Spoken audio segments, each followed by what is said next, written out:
repito, los números son simbólicos.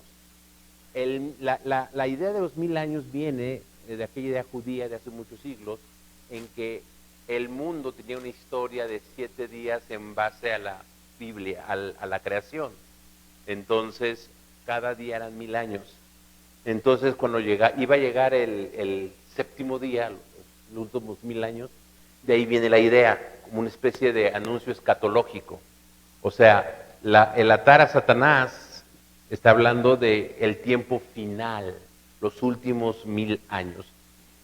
Insisto, que empiece una nueva etapa no quiere decir que va a durar 1000 años, sino que indicaría que el tiempo se está cumpliendo. Más o menos por ahí iría la idea y después afinamos cuando armemos todo el rompecabezas. Mi hermana. Exactamente. El libro de Apocalipsis nos va a mover, nos va a desafiar a nuestro entendimiento de la lectura. ¿A qué me refiero? De que nos va a ubicar de repente en el pasado, en el presente, en el cielo, en la tierra, por todos lados. Entonces, si somos literales y lógicos, no vamos a entenderlo, va a causarnos cierto conflicto. Tenemos que tener una mente un poco más flexible y hemos aprendido algunas cosas ya. Por ejemplo, varios símbolos pueden representar la misma realidad. ¿Se acuerdan? Por ejemplo, la iglesia está representada por candeleros, está representada por los 24 ancianos, o el pueblo de Dios por los 24 ancianos. La iglesia está representada por la novia del capítulo 19 de Apocalipsis. La iglesia, el pueblo de Dios está representado por la mujer del capítulo 12. Entonces, son como imágenes diversas para hablar de la realidad de la iglesia. Ahora bien, en cuanto a la cronología, nos damos cuenta que tal parece que va avanzando el libro y como que vuelve al inicio, o como que regresa en el tiempo, ¿sí? Y también a cosas que suceden en el cielo y en la tierra y en la tierra y en el cielo. ¿Por qué? Porque lo que se quiere dejar la impresión de el objeto es dejar, bueno, de esa manera se logra una fuerte impresión mental y hasta emocional del mensaje que se quiere dar, ¿sí? Y la idea es provocar todas esas, tener la mente estimulada para hablar ahí. No puede ser cronológico, entonces cuando usted me pregunta, ¿vamos a estar o no vamos a estar, o en qué momento ocurre eso? Ya no se puede, no podríamos ir por allá. Entonces, una manera de que se ha visto el Apocalipsis es de que te empieza a contar algo y luego regresa al inicio y te lo cuenta de otra forma, y luego vuelve y te lo cuenta de otra forma, pero al mismo tiempo va dándole mayor intensidad y mayor claridad. Voy a poner un ejemplo. Yo les voy a contar, les puedo contar lo que me pasó en la semana. Y el lunes hice esto, y el martes después para acá, y el miércoles acá, y el jueves acá, y el viernes así. Pero después regreso otra vez a algo que pasó el lunes, y cuento otra cosa que pasó el lunes, pero que no les conté la primera vez. A lo mejor la primera vez les cuento lo que hice en el seminario, y luego lo que hice en mi casa con la familia, y luego regreso otra vez en el tiempo o en la narrativa, y entonces cuento otros aspectos. Así sucede en el libro de Apocalipsis, sobre todo con la serie de 7 que te va hablando de que va a llegar el fin y te dice, no, todavía no es el fin, y te vuelve otra vez y te vuelve a contar las cosas ahora para que notes otras realidades o hacer énfasis en algunas realidades que ya hizo. Ahorita con el esquema que vamos a poner va a quedar un poquito más claro esta idea. Y ahí podemos ir viendo algunos de los puntos que usted comentó. Al final, que cuando vayamos quizás en la segunda parte, vamos ya aterrizando algunos puntos concretos que los dos hermanos han preguntado. ¿Vale? Le dio a uno de los mensajes importantes, porque usted al leer se dio cuenta que varias veces, en varios momentos dice, y no se arrepintieron. Y entonces uno esperaría que viene el juicio, pues entonces viene el juicio porque no te arrepentiste, y vuelve una oportunidad para arrepentirse y no se arrepienten. Y entonces hay que ir viendo hasta el final, en aquellos capítulos que parecerían hablar mucho del futuro, aún se abre una oportunidad para volver a arrepentirse. Es un llamado al arrepentimiento. El libro de Apocalipsis tiene un fuerte llamado a la conversión y al arrepentimiento. Sí le ha dado ahí el tema. Ahora, ¿quién se tiene que arrepentir?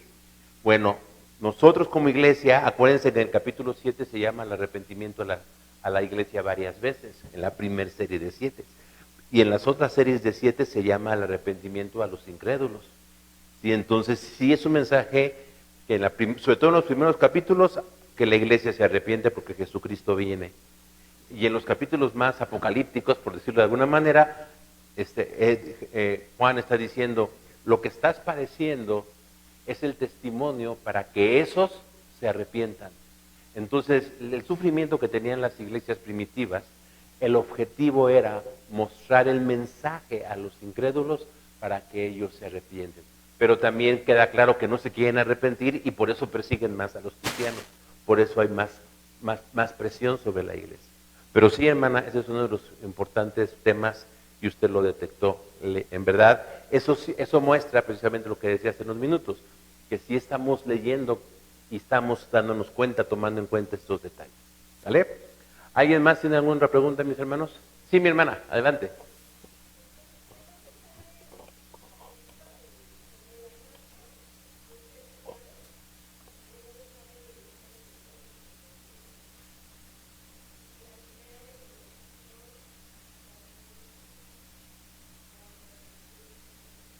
Ok. Ajá. Todo el paquete junto.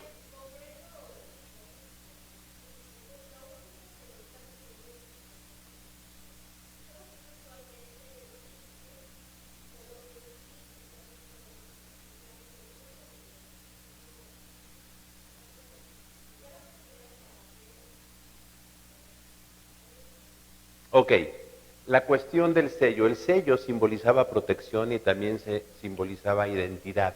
Eso es lo que simboliza un sello. Nosotros vemos un sello, este tiene el sello de tal empresa, pertenece a tal empresa. Entonces implica identificación. Entonces está el famoso sello de la bestia, ¿no? El 666. Pero hay un sello del cual se habla más en el Apocalipsis, que casi no sé, que no les llama mucho la atención.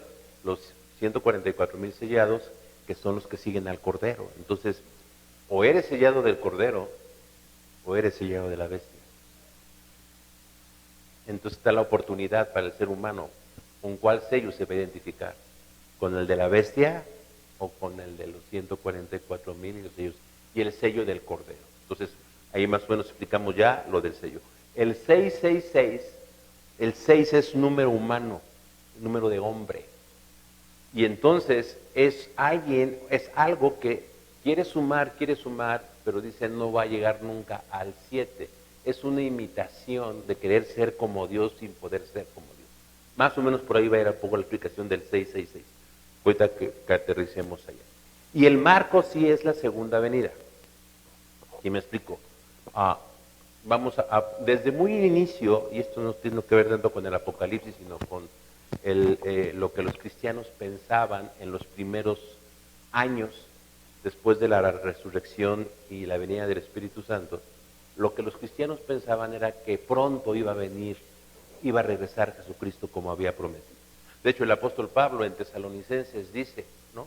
Los que vivamos, los que estemos, va a venir Cristo, va a resucitar a los que han muerto y nosotros que estamos vamos a reunirnos con ellos, ¿no? Pablo pensaba en ese momento que escribe Tesalonicenses que la venida de Jesucristo iba a ser pronto y él iba a participar.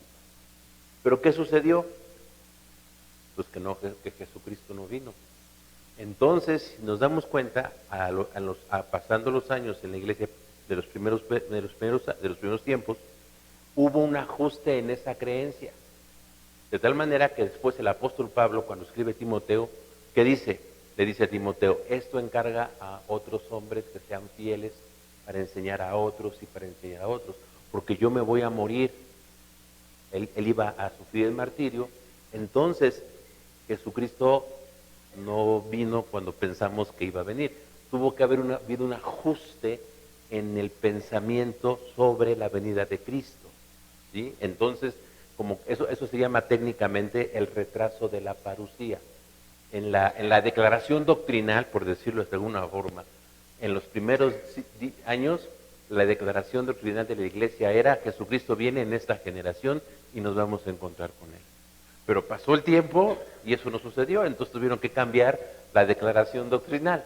La declaración doctrinal dice que Jesucristo sí viene, pero está esperando para que nos arrepintamos. Creo que lo dice Pedro.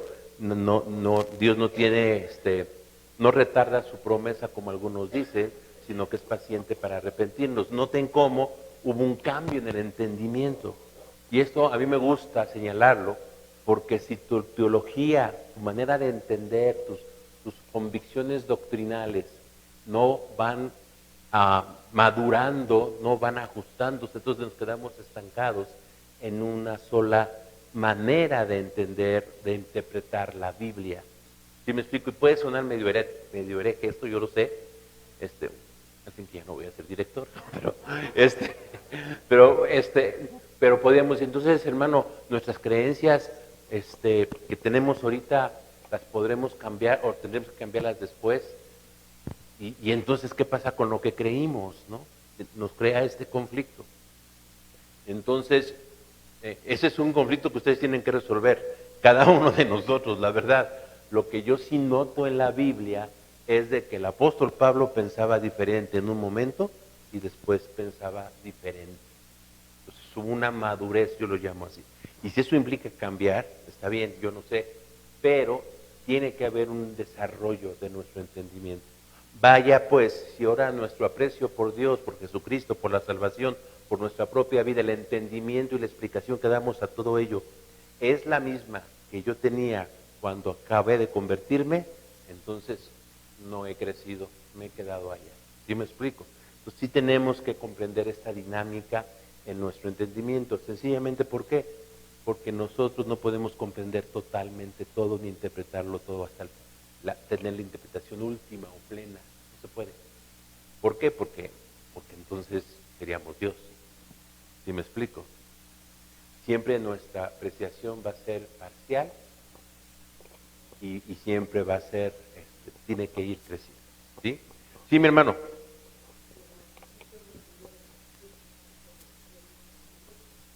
Ok. Es una manera... No. Ok, voy a ver si podemos explicar un poco.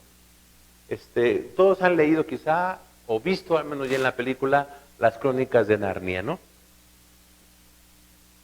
O El Señor de los Anillos, vamos a usar.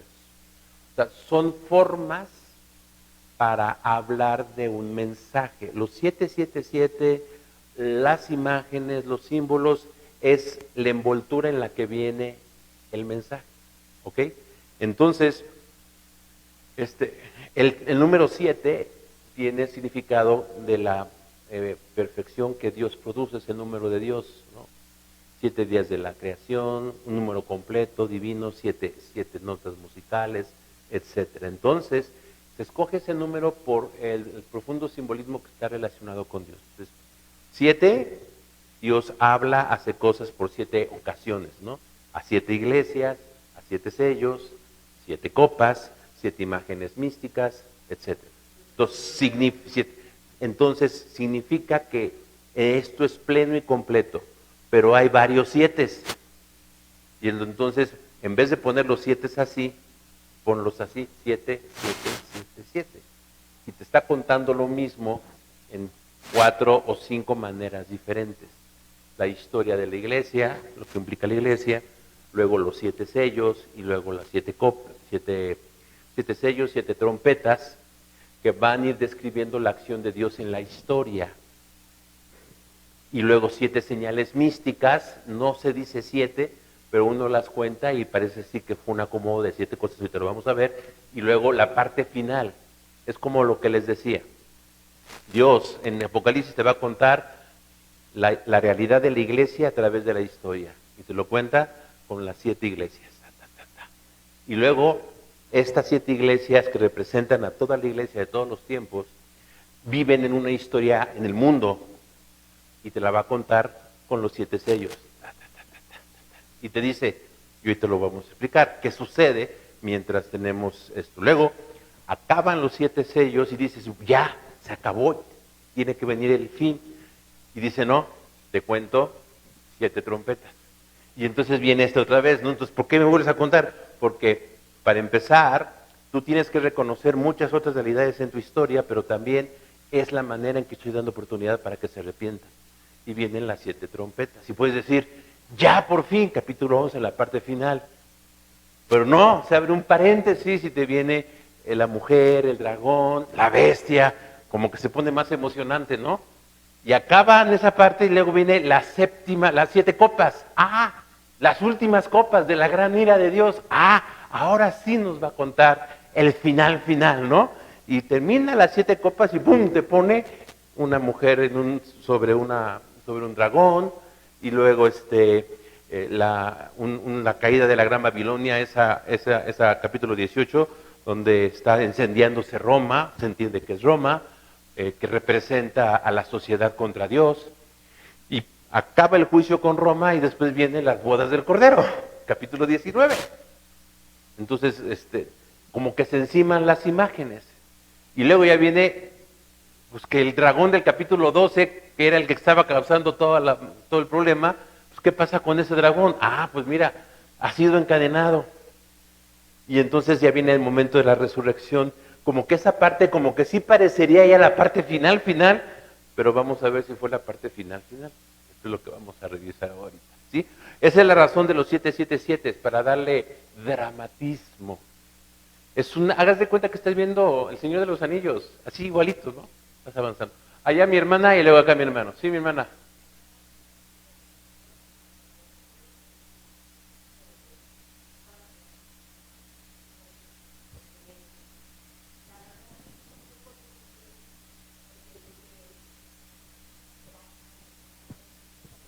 Ajá.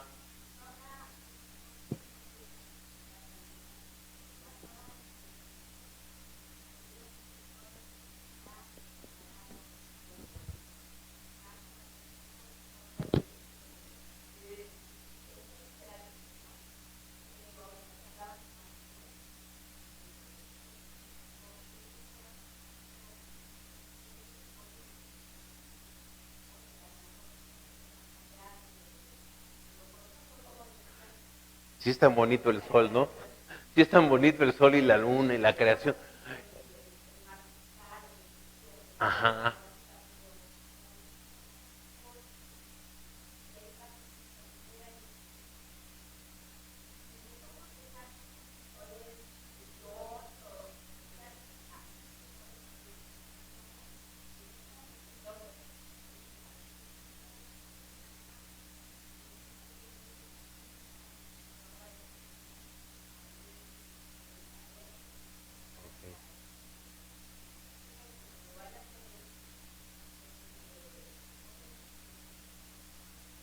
Ujú.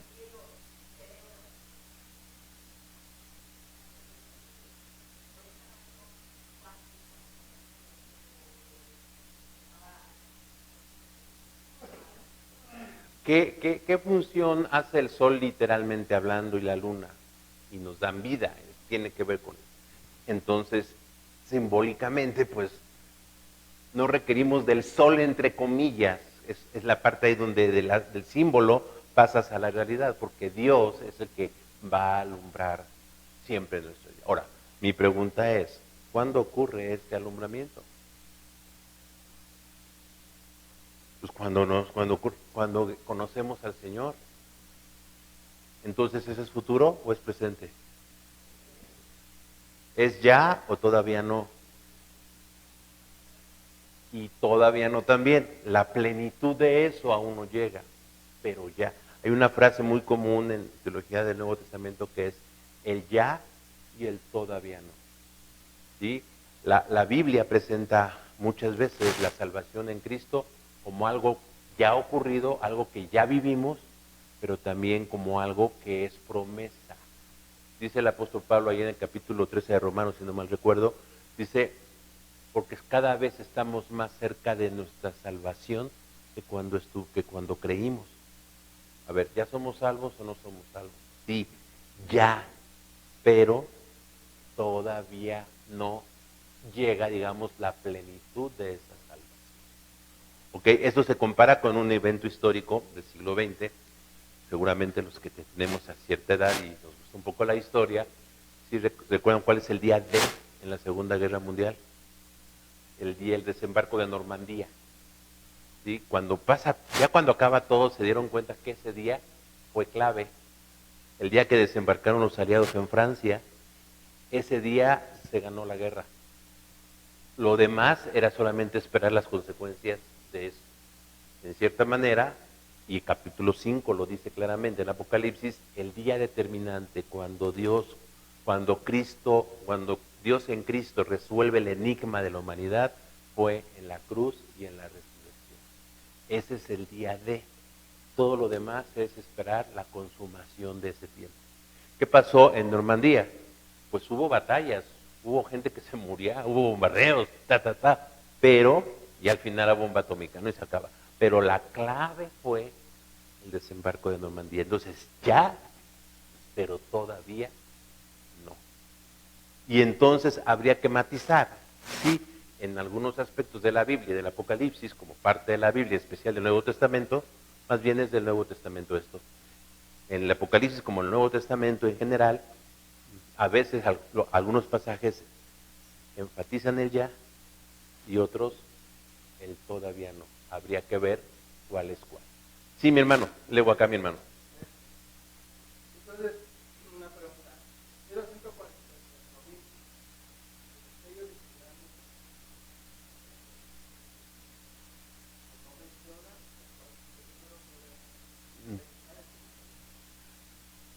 No hay número, porque lo que importa es que es el sello del... Voy a contestarle quizás yendo más, haciendo una explicación más amplia. No importa qué número sea, porque es el sello del Cordero. Y está el sello de la bestia.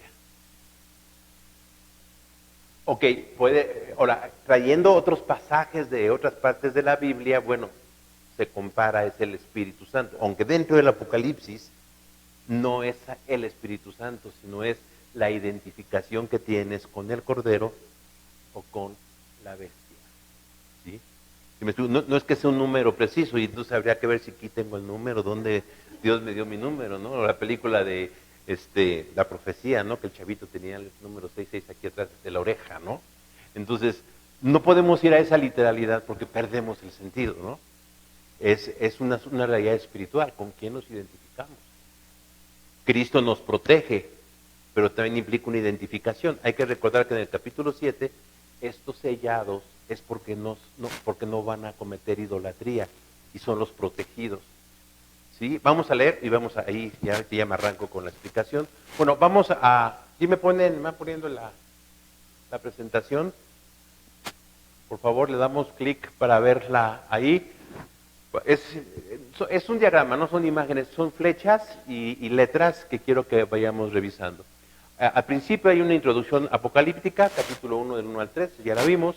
Luego una introducción epistolar donde dice Juan a las 7 iglesias, gracia y paz, del que era, del que es, del que ha de venir, del Espíritu Santo. Luego viene la primera serie de 7, que es del capítulo 1:9 hasta el 3:22, que es una sola imagen, un solo cuadro, una sola escena, Jesucristo y sus 7 iglesias.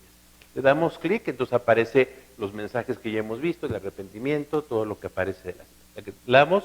Viene como una especie de, esa es como la obertura o la introducción general, y luego viene la primera escena y la primera realidad.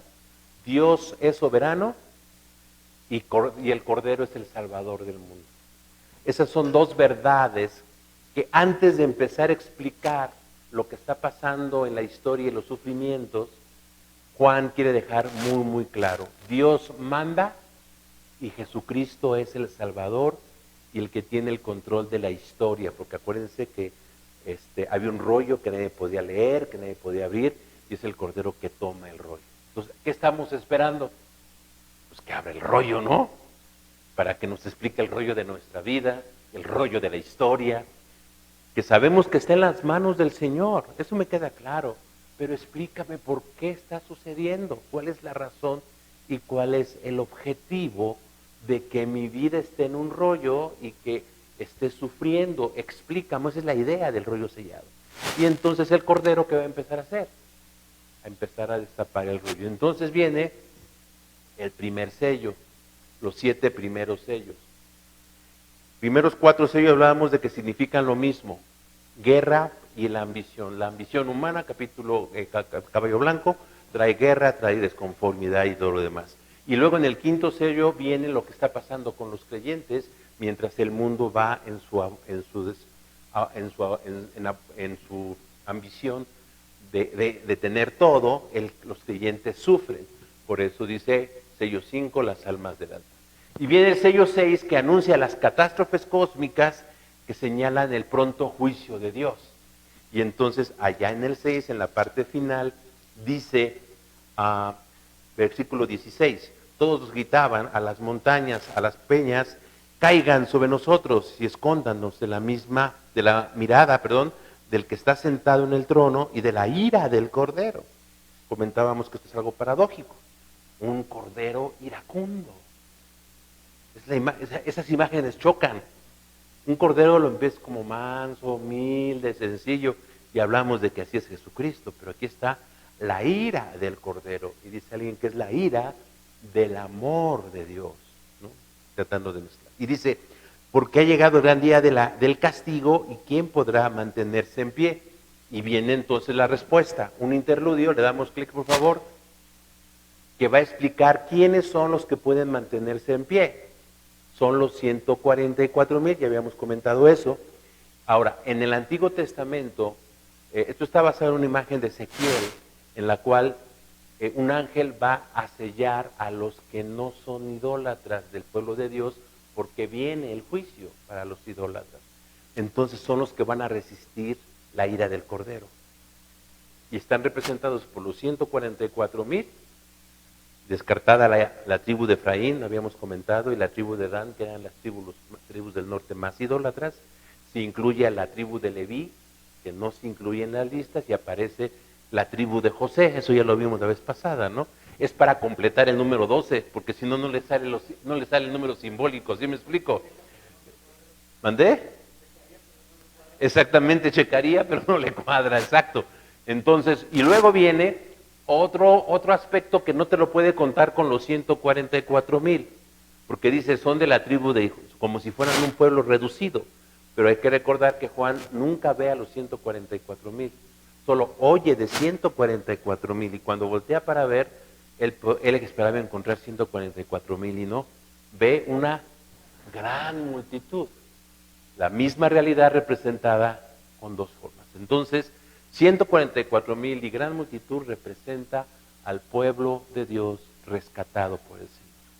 ¿Sí? Y si notamos las características de estos 144,000 y gran multitud, la mayoría son cosas que son del ya sucedieron en la vida del creyente y en la vida de la iglesia.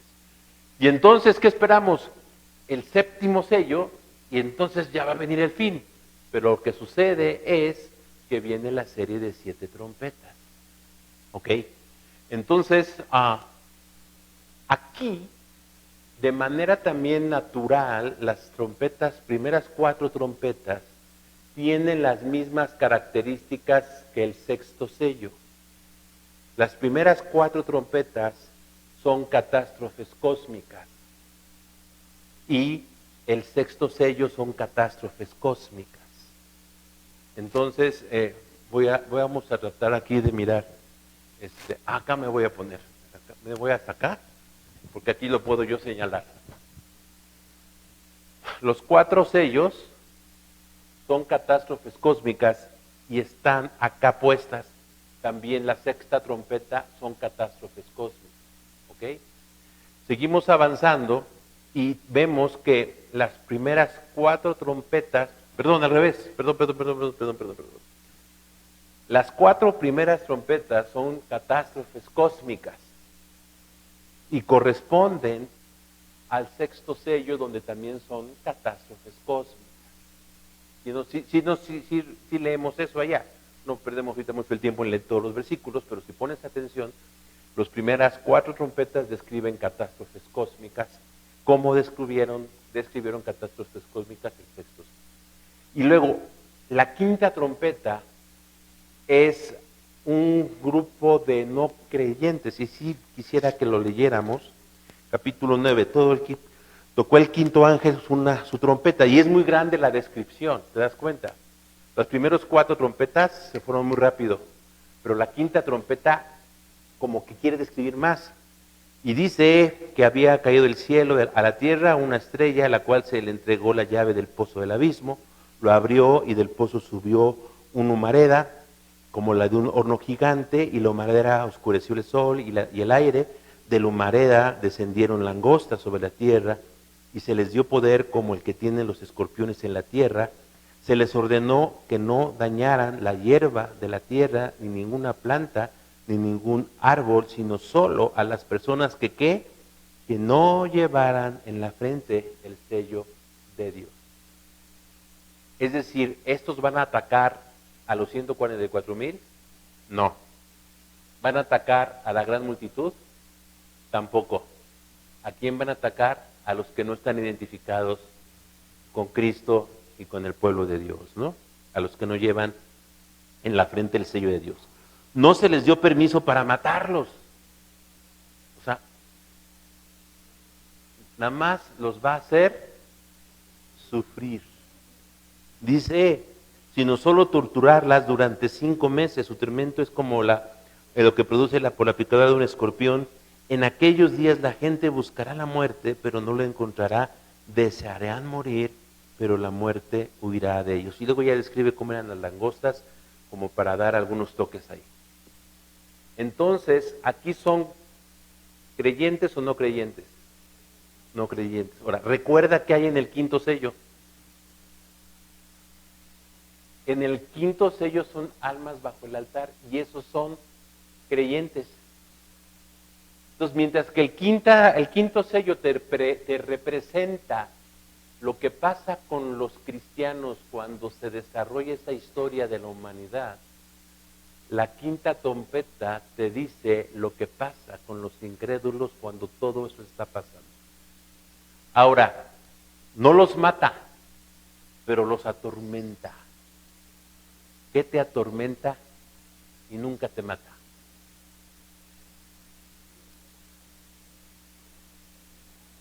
La conciencia, el atormentar la conciencia. Y noten, mientras que los del quinta trompeta están vivos, pero están sufriendo.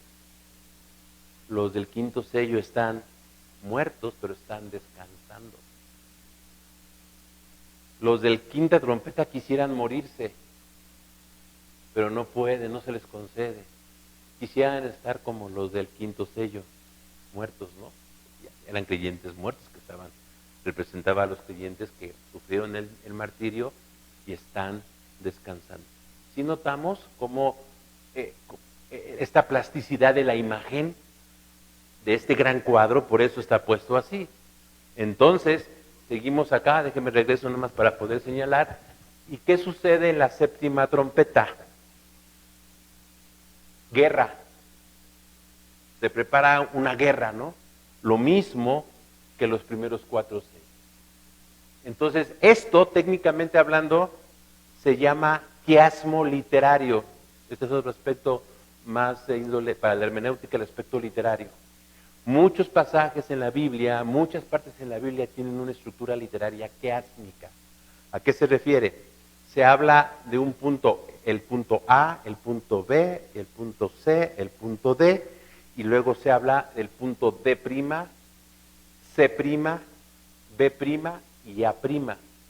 Quiere decir que los A's quedan en la parte al inicio y al final, el segundo corresponde al intermedio y así. Pueden ser un número, pueden ser desde 3, A, B, A, o pueden ser 4, A, B, C, A, B, B, A, o puede ser más A, B, C, C, B, A. ¿Sí me explico?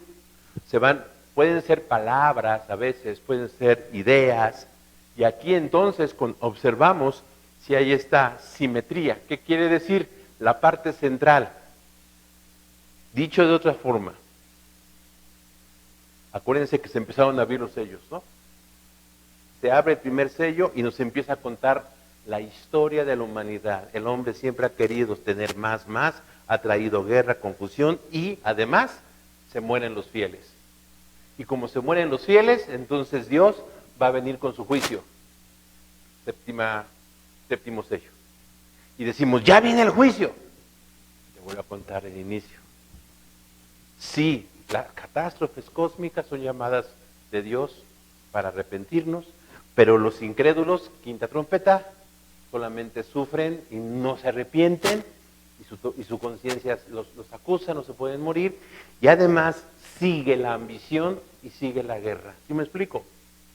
Y entonces vendrá la séptima trompeta y dices, ya, ahora sí. Bueno, ahorita vamos a ver qué pasa en la séptima trompeta. Pero sí vemos esta relación de los 7 sellos y las 7 trompetas.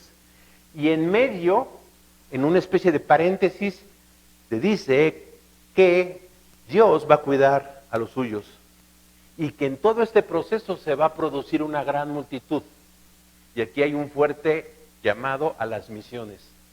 El libro de Apocalipsis parecería raro, pero es un libro que te habla de las misiones, porque dice que habrá una gran multitud de toda lengua, pueblo, tierra, nación, ¿no? Tribu y nación, de toda lengua, ¿no? Un montón de gente, porque el Cordero nos ha salvado y ha producido, ha creado. En medio de toda esta historia tan turbulenta, el pueblo de Dios va surgiendo, gracias a que el Cordero nos ha hecho reyes y sacerdotes. Todas esas ideas que acabo de decir están ahí plasmadas en imágenes. ¿Sí me expliqué? Entonces ya no hay que tenerle miedo al Apocalipsis, al menos en estas partes. Al menos, generalmente cuando, no sé si a ustedes les pasa, cuando en una iglesia comienzan a predicar el Apocalipsis, capítulo 1 fácil, 2 fácil, 3, 4, el 5 fácil todavía, pero llegas al 6 y ya no le encuentras, ¿no? Ya van a poder predicar hasta el 8, ¿no? Porque aquí ya vimos hasta la séptima trompeta. Le damos un clic más, mi hermano, por favor. Y entonces tú pasarías que cuando va a venir el séptimo sello, la séptima trompeta. Bueno, vamos a ver. Estamos en el capítulo 8. Perdón. En el capítulo 9. Y al final dice, tampoco se arrepintieron de sus asesinatos, ¿no? Ni de sus artes mágicas, inmoralidad sexual y robos. ¿Y qué esperarías? Viene ya la séptima trompeta. Pero la séptima trompeta viene hasta el final del capítulo 11. 11:15. Tocó el séptimo ángel su trompeta. Quiere decir que el 10 y el 11 es otro como paréntesis. Y regresamos a nuestro esquema. 7 sellos, paréntesis para decirte verdades sobre la iglesia. 7 trompetas, y antes de que se arranque la séptima trompeta, como fue en el sello acá, hay otro paréntesis para explicarte 2 visiones: el templo medido y los 2 testigos. Y noten cómo la misma narrativa te va a ayudar a entender esto. Esta imagen debe de concordar, porque así está literariamente en el texto, debe de concordar con esto de alguna forma. Y aquí está descrita la iglesia con 2 figuras, 144,000 y gran multitud. Acá está descrita la iglesia nuevamente con 2 figuras: templo medido y 2 testigos. Te describe otras realidades de la misma iglesia. Nota, tenemos a estas alturas 4 o 5 o 6 ya imágenes con las cuales se describe la iglesia. Primero las 2 que no aparecen acá: candelero y ancianos, capítulo 2, 3 y capítulo 4 y 5. Acá, 144,000, gran multitud. Y acá, templo medido y 2 testigos. Y entonces ya toda la visión del capítulo 10 y el 11 tenemos que entenderla como que nos va a hablar de otros aspectos de la iglesia. ¿Sí me expliqué? Sí, mi hermano.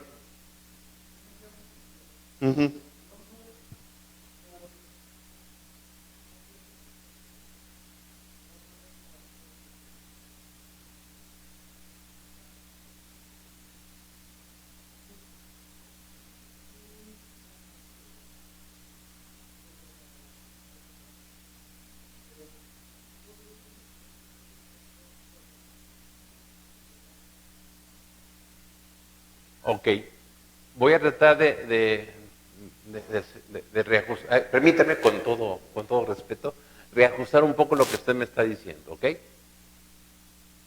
Comienza todo, Dios crea al ser humano y el ser humano comienza a ser ambicioso. Capítulo 6, primer sello. Y como consecuencia trae desorden, trae... Pero en la historia hay un grupo de gente que sigue a Dios y esos son los que se mueren en el quinto sello. Sí, está escribiendo lo que es la historia. Y estos, y me brinco ya a los otros, son los que van a dar testimonio, los dos testigos. Esa es su función. La iglesia da testimonio. Es protegida, pero da testimonio. Entonces, eso significa que aún hay un mensaje para esta humanidad rebelde. Pero esta humanidad rebelde no quiere arrepentirse. Ya vemos varios pasajes ahí que indican que no se arrepientan. Va la trama, ¿qué va a pasar? Yo lo veo así, esta parte de Apocalipsis. Las preguntas que usted me hace sobre el alma y ¿cómo fue el otro? Y el espíritu, eso no está, la respuesta no está en estos capítulos. Porque no es el tema. ¿Sí me explico? El libro de Apocalipsis quiere explicarle a las iglesias que están sufriendo el por qué están sufriendo. Y su sufrimiento tiene una intención, ser testimonio, son como los dos testigos. Son como las candelero. ¿Sí me explico? No está contestando las preguntas que usted está haciendo. No le voy a contestar porque es de Apocalipsis el estudio. Cuando usted de teología sistemática y antropología, mejor por ahí le entramos. ¿Sí me explico? Ok. Y eso nos hace la Biblia, hermanos. La Biblia no nos va a contestar, con todo respeto, hermano, preguntas que no quiere contestarnos. Nosotros no le hacemos preguntas a la Biblia. La Biblia es la que nos hace preguntas a nosotros cuando estamos leyendo. ¿Eres de la bestia o eres del cordero? ¿Vas a ser candelero y te vas a arrepentir o no? ¿Vas a ser fiel o no vas a permanecer aunque venga la muerte?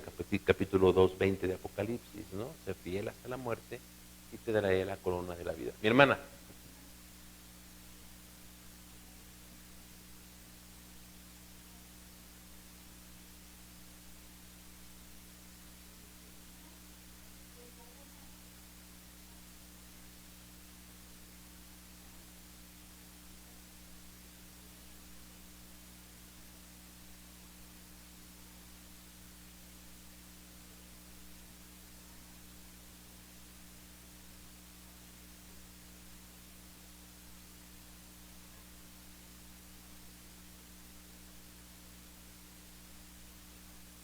Sí, coincido, hermana, en la idea. Ahora, déjeme ver si esto es lo que quiere decir Apocalipsis. Y voy a hacer una anotación aquí. El llamado a la iglesia como tal, de convertirse, de volverse, de que se arrepienta, todo lo que está en el capítulo 1, 2 y 3, está allí. Del capítulo 6 en adelante, la iglesia, el pueblo de Dios, siempre es puesto de manera positiva. Son los que están cumpliendo la misión, son los que están testificando, son los que están sufriendo. No es un llamado en esos capítulos a que como cristianos nos alimentemos de Dios, etcétera, etcétera. No. Eso sí está en el capítulo 1, 2 y 3. ¿Sí? Ahí sí aplicaría, no con las figuras de noche o de día, o de luz, oscuridad, como usted señala, porque no son las figuras que ocupa capítulo 2 y capítulo 3 de Apocalipsis. Lo que usted quiere decir en capítulo 2 y 3 de Apocalipsis está representado con otras ideas, otros símbolos. Arrepentirse, ser testigo, puerta abierta, ¿sí me explico? Pero no está representado con los mismos símbolos que usted lo está usando. Porque al final, hermanos, cuando decimos, mi vida está en oscuridad, no estamos hablando literalmente, es manera simbólica. Es más, yo sospecho que de manera natural nosotros hablamos más de manera simbólica que de manera literal. Estoy en la inanición. ¿Tienes hambre? ¿no? Pero no estás en la inanición, perdóname, ¿no? ¿Sí? Me siento morir, me estoy muriendo, espérate. Tus signos vitales están bien. ¿Sí me explicó? Hablamos más y nos entendemos, pero cuando vamos a la Biblia no permitimos que nos hable así. Y la Biblia nos va a hablar a nosotros en nuestro lenguaje. Entonces, ¿por qué le estamos pidiendo a la Biblia que nos hable literalmente cuando ni nosotros entre nosotros hablamos literalmente? Y más en el libro de Apocalipsis. Pues cada vez que quieras leer, y rezando al Apocalipsis, y que esté leyendo, y que te venga la idea, a ver, ¿y cuántos años habrán pasado de aquí a aquí? ¿O estaremos realmente en el cielo o en la tierra?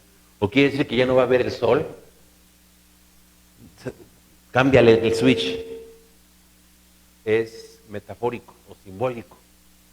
Y entonces hay que reflexionar y mirar otros aspectos para que podamos encontrar el mensaje. Mi hermano aquí y luego mi hermana allá.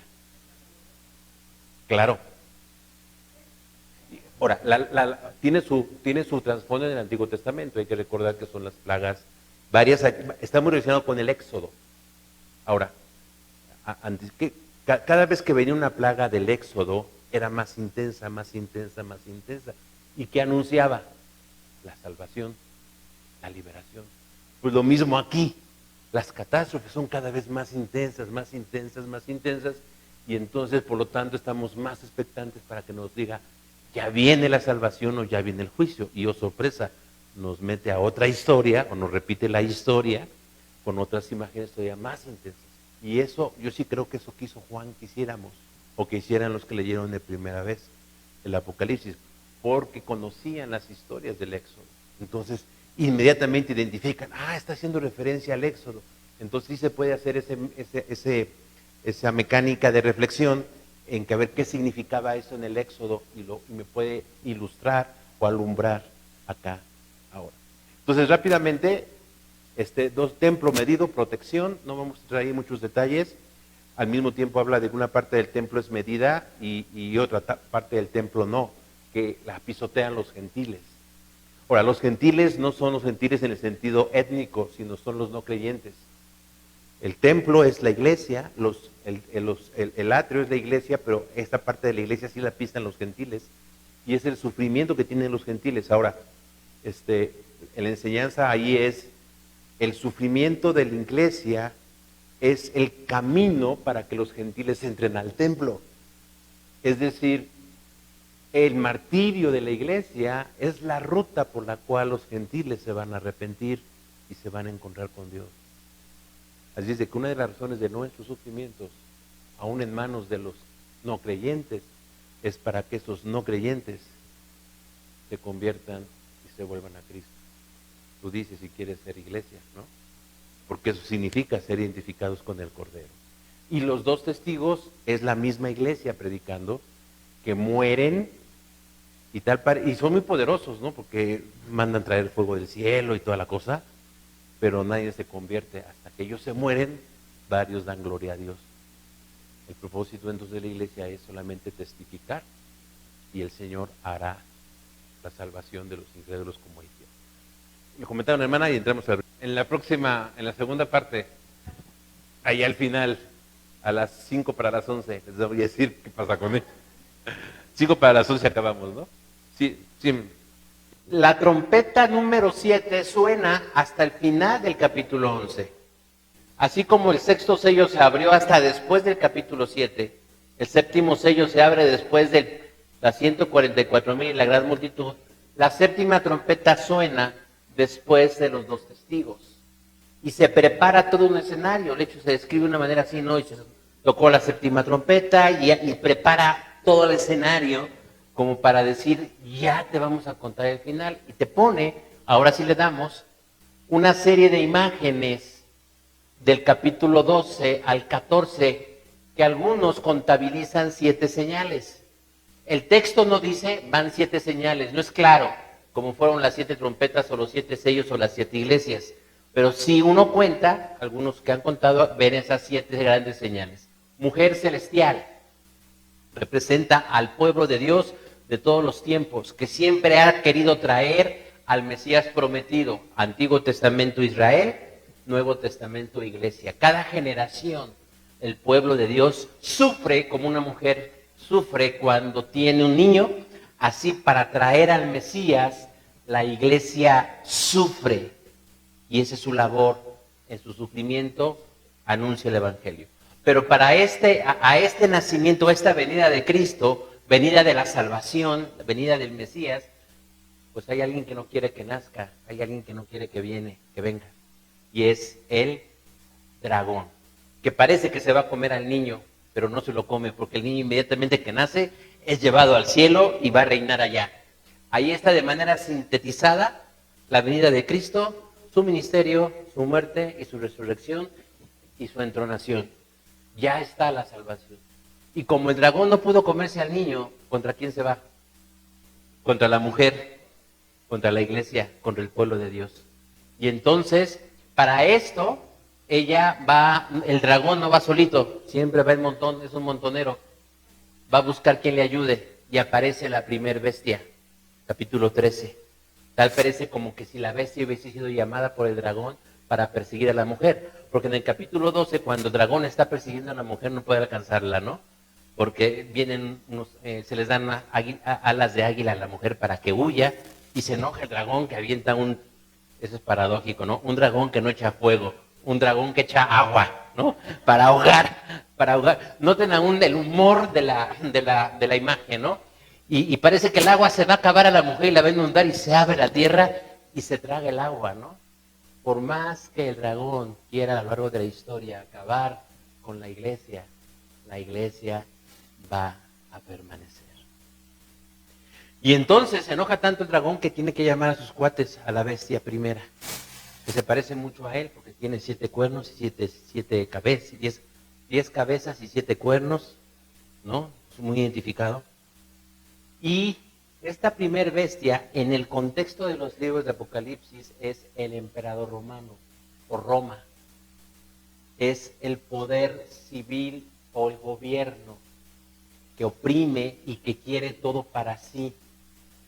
Está representado en Roma. Claramente, no vamos a ir a los detalles allá, pero desde el capítulo 11 se empieza a hablar de una bestia. Dice la bestia que sube del abismo y que mata a los 2 testigos, como si ya se conociera quién es la bestia.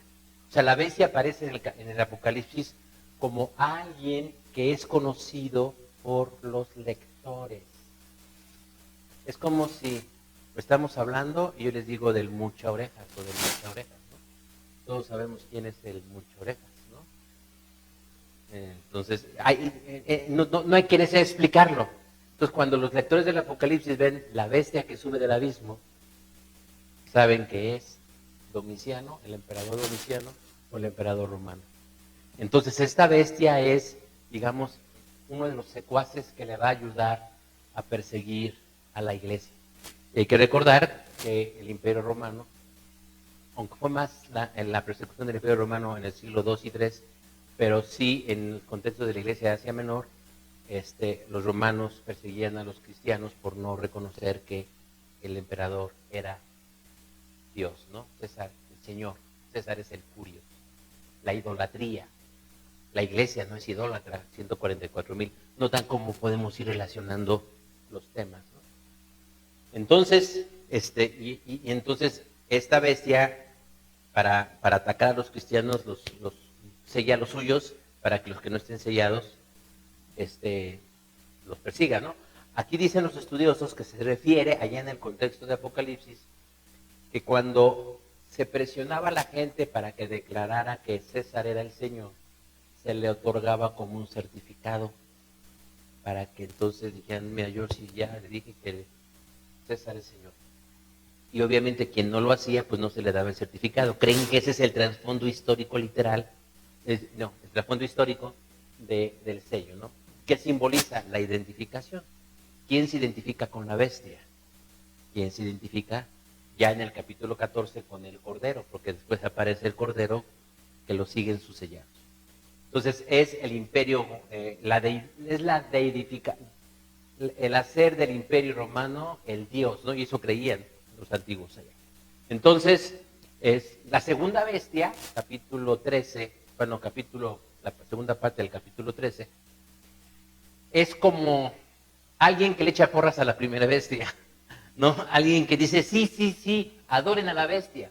Ahora, hay algunas frases referidas a la bestia que se parecen a Dios. De hecho, es una imitación burda de Dios y de Cristo. Por eso algunos los han identificado a la bestia 1 con el anticristo. Pero hay que ser aquí muy claro. Si me vas a preguntar, no me preguntes si la bestia es el anticristo, porque esa pregunta no la contesta el Apocalipsis. En el Apocalipsis nunca aparece la palabra anticristo. Esa viene de Primera de Juan. Y en Primera de Juan, el anticristo no es la bestia, no es el Imperio Romano. Pero entonces aquí estamos alerta a algunas posiciones escatológicas que identifican a la bestia con el anticristo. Bíblicamente hablando no se puede sostener eso firmemente, por inferencia a lo mejor. Y hay otro personaje en el Nuevo Testamento que se ha identificado con estos dos, que se llama el hombre de pecado, de Tesalonicenses, segunda Tesalonicenses. El hombre de pecado, el anticristo y la bestia. Son tres figuras del Nuevo Testamento que parecen ser la misma, pero no es así. Anticristo es otra cosa en la Biblia, no es la bestia. Hay más relación entre la bestia y el hombre de pecado, la bestia de Apocalipsis 13 y el hombre de pecado de segunda Tesalonicenses, que con el anticristo de Primera de Juan. Eso se los dejo para una charla de escatología más en otros tiempos, ¿sí? Pero la Biblia, el Apocalipsis no te va a hablar ni del anticristo, ni te va a hablar del hombre de pecado. Así de que si preguntas eso, no te lo voy a poder contestar, ¿ok? Pero ¿qué hace esta bestia? Esta bestia es el imperio romano, es el gobierno romano. Entonces,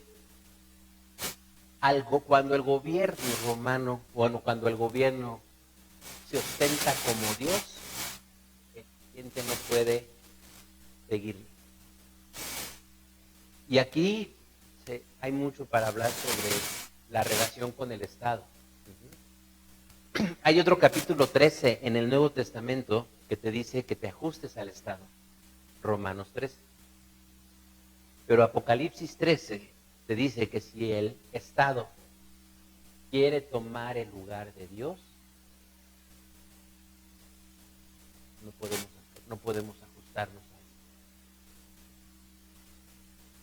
Y nos va a querer matar. Es lo que sucedía en aquellos tiempos. El Estado decía, adórame como a Dios. El cristiano decía, no. Ah, ¿no? Entonces no tiene sello, ¿verdad? Tranqui. Y dice allá en el final, el que tiene que ir a muerte, tendrá que ir a muerte. Ahí Reina Valera no traduce bien, ¿eh? Sí les pido que sigan a Nueva Versión Internacional, la parte final, y es muy dura, es muy realista. Dice, en esto consiste la sabiduría, versículo 18 del capítulo 13. El que tenga entendimiento, calcule el número, no, antes.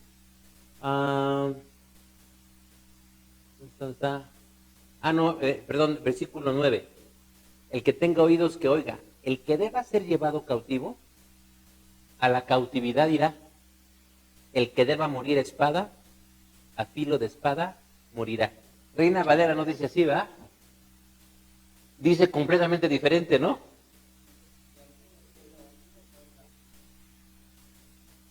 El 9, versículo 9.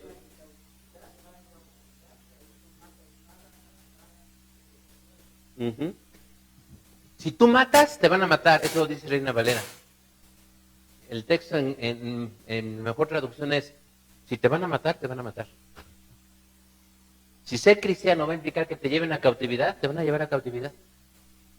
Si ser cristiano implica que te van a matar, te van a matar.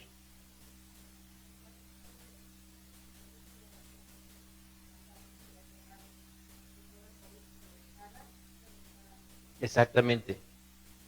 No es un mensaje de, bueno, Reina Valera parece suavizado, como que quiere cambiar el sentido.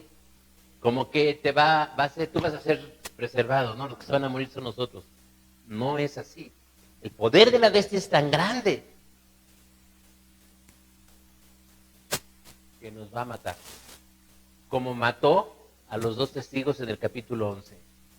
La bestia que sube del abismo hará guerra con ellos y los vencerá. ¿Sabes por qué? Porque el mal, la bestia y el dragón son difíciles de matar.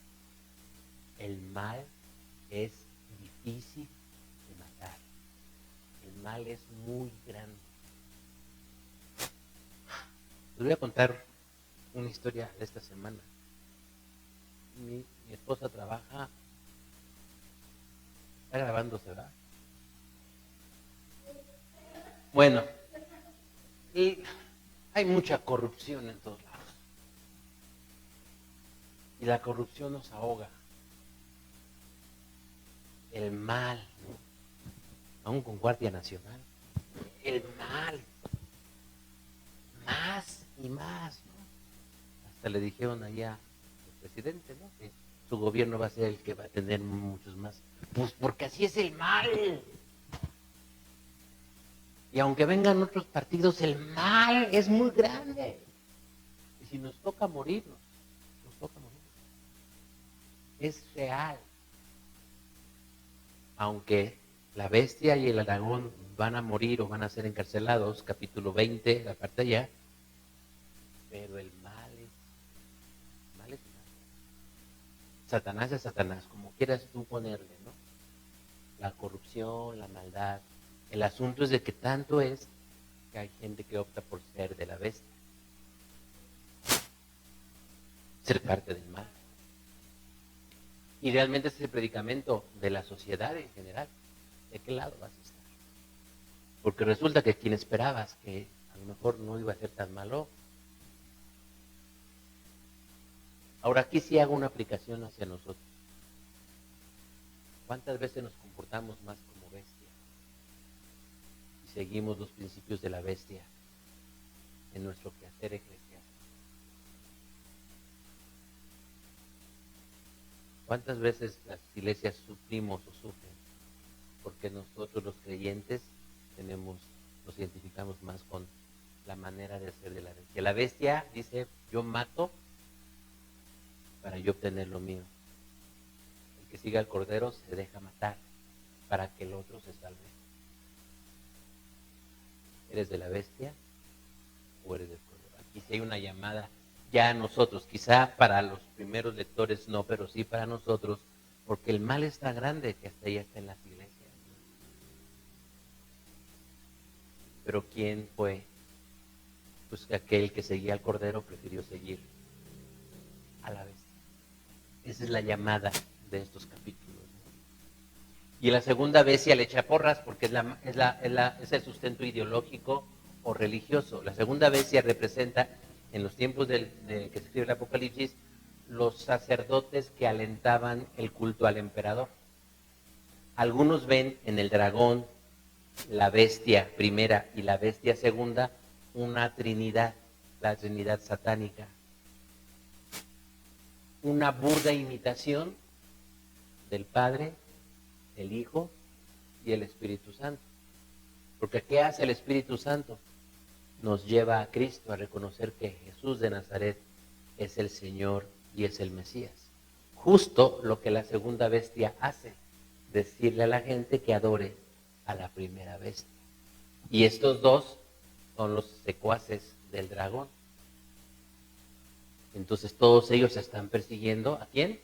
A la mujer que fue llevada al desierto a ser preservada y cuidada. Y entonces, ¿qué va a pasar? Y te aparece entonces el Cordero y los 144,000. Ya no es la mujer la que representa a la iglesia, ahora es los 144,000. Pero simplemente cambia la imagen para darle mayor impacto. Y dice que estos siguen al Cordero por donde quiera que va. Porque están y cantan, ¿no? Un nuevo canto que solamente ellos conocen. Es identidad. O sea, mientras que acá están siguiendo a la bestia, aquí tienes la opción de los 144,000 que siguen al Cordero. Y hay que recordar que este Cordero era un león que se había vuelto cordero, capítulo 4. Si noten cómo vamos y venimos en todas estas imágenes del Apocalipsis, porque así está escrito, para ir y venir, ¿sí? Y nos alumbra el entendimiento de unos pasajes y de los otros dentro del mismo libro. ¿Ok? Entonces, los 144,000 tienen esta función, esta imagen es explicar que mientras unos van a optar por seguir a la bestia, hay otros que optan por seguir al Cordero. Y entonces viene después como el anuncio ya al final, acuérdense, ¿no? 3 ángeles, la visión 6 y la 7 es la misma, juicio final, uno representado por la siega del trigo y el otro por la vendimia de las uvas, ¿no? Vendimia y siega es el mismo acto, pero la siega es para el trigo y la vendimia es para las uvas. Es la parte final de un periodo, ¿sí? Total parece que se está describiendo el final. ¿Qué va a pasar con la bestia y sus seguidores? Les toca vendimia. Y a los 144,000, ¿qué les toca? La siega. Porque el trigo se sacude para que quede lo mejor. Entonces al final, la misma acción que es el juicio final, simplemente evidencia si fuiste trigo o fuiste uva. Si fuiste de los 144,000 sellados que siguen al Cordero o de los sellados que siguen a la bestia. Si eres del Cordero o eres de la bestia. Si eres de Dios o eres de Satanás. ¿Sí me explico? Entonces, parece que ya aquí te va a contar la parte final, ¿no? Ya está hablando del juicio. Pero al mismo tiempo son cosas que suceden en estos momentos. Las mismas tribulaciones se evidencian. Mientras que puede venir un temblor, ¿no? Y algunos van a salir y van a quizás asaltar tiendas. Los que siguen a la bestia y están sellados por la bestia. Espera que nosotros como creyentes seguimos al Cordero, salgamos a compartir el Evangelio y ayudarle a alguien si tiene alguna necesidad. ¿Cómo nos comportamos como iglesia? ¿Sí me explico? Entonces, no es tan final. Sigue siendo ya. Y al mismo tiempo, todavía no. Y por ahí va la respuesta, hermana. Ya y todavía no. ¿Ok? Pero brincamos y por fin al capítulo número 15 nos dice, y vienen las 7 copas. Pues ahora sí ya vienen las copas de la ira de Dios. Entonces, si le damos, hermana, por favor. 7 copas, capítulo 15 y 16, y son plagas, son cosas, no está tan estructurada como los otros de los 7 sellos y las 7 trompetas. Como que ya está acabando con todo, ¿no? Son más drásticas, muchas tienen que ver con el Éxodo, son imágenes del Éxodo, porque implica que ya al fin va a venir la liberación. Entonces ya nos empieza a costar, ahora sí, la parte final, ¿no? Y después le damos, va a aparecer otra flechita, si no mal recuerdo, eso es, el juicio final, expresado en la 7ª copa, se describe en el 17 hasta el 19, donde prácticamente el juicio es contra la sociedad de Roma, en aquellos tiempos, que sería la sociedad contra Dios. Y aparece una mujer, en el capítulo 17, ¿no? Una mujer vestida de rojo, montada en la bestia. Ahora, regresamos un poquito. Apareció una mujer en el capítulo 12, vestida de blanco. La iglesia, la sociedad de Dios. Esta es la sociedad identificada con la bestia y el dragón, porque la monta.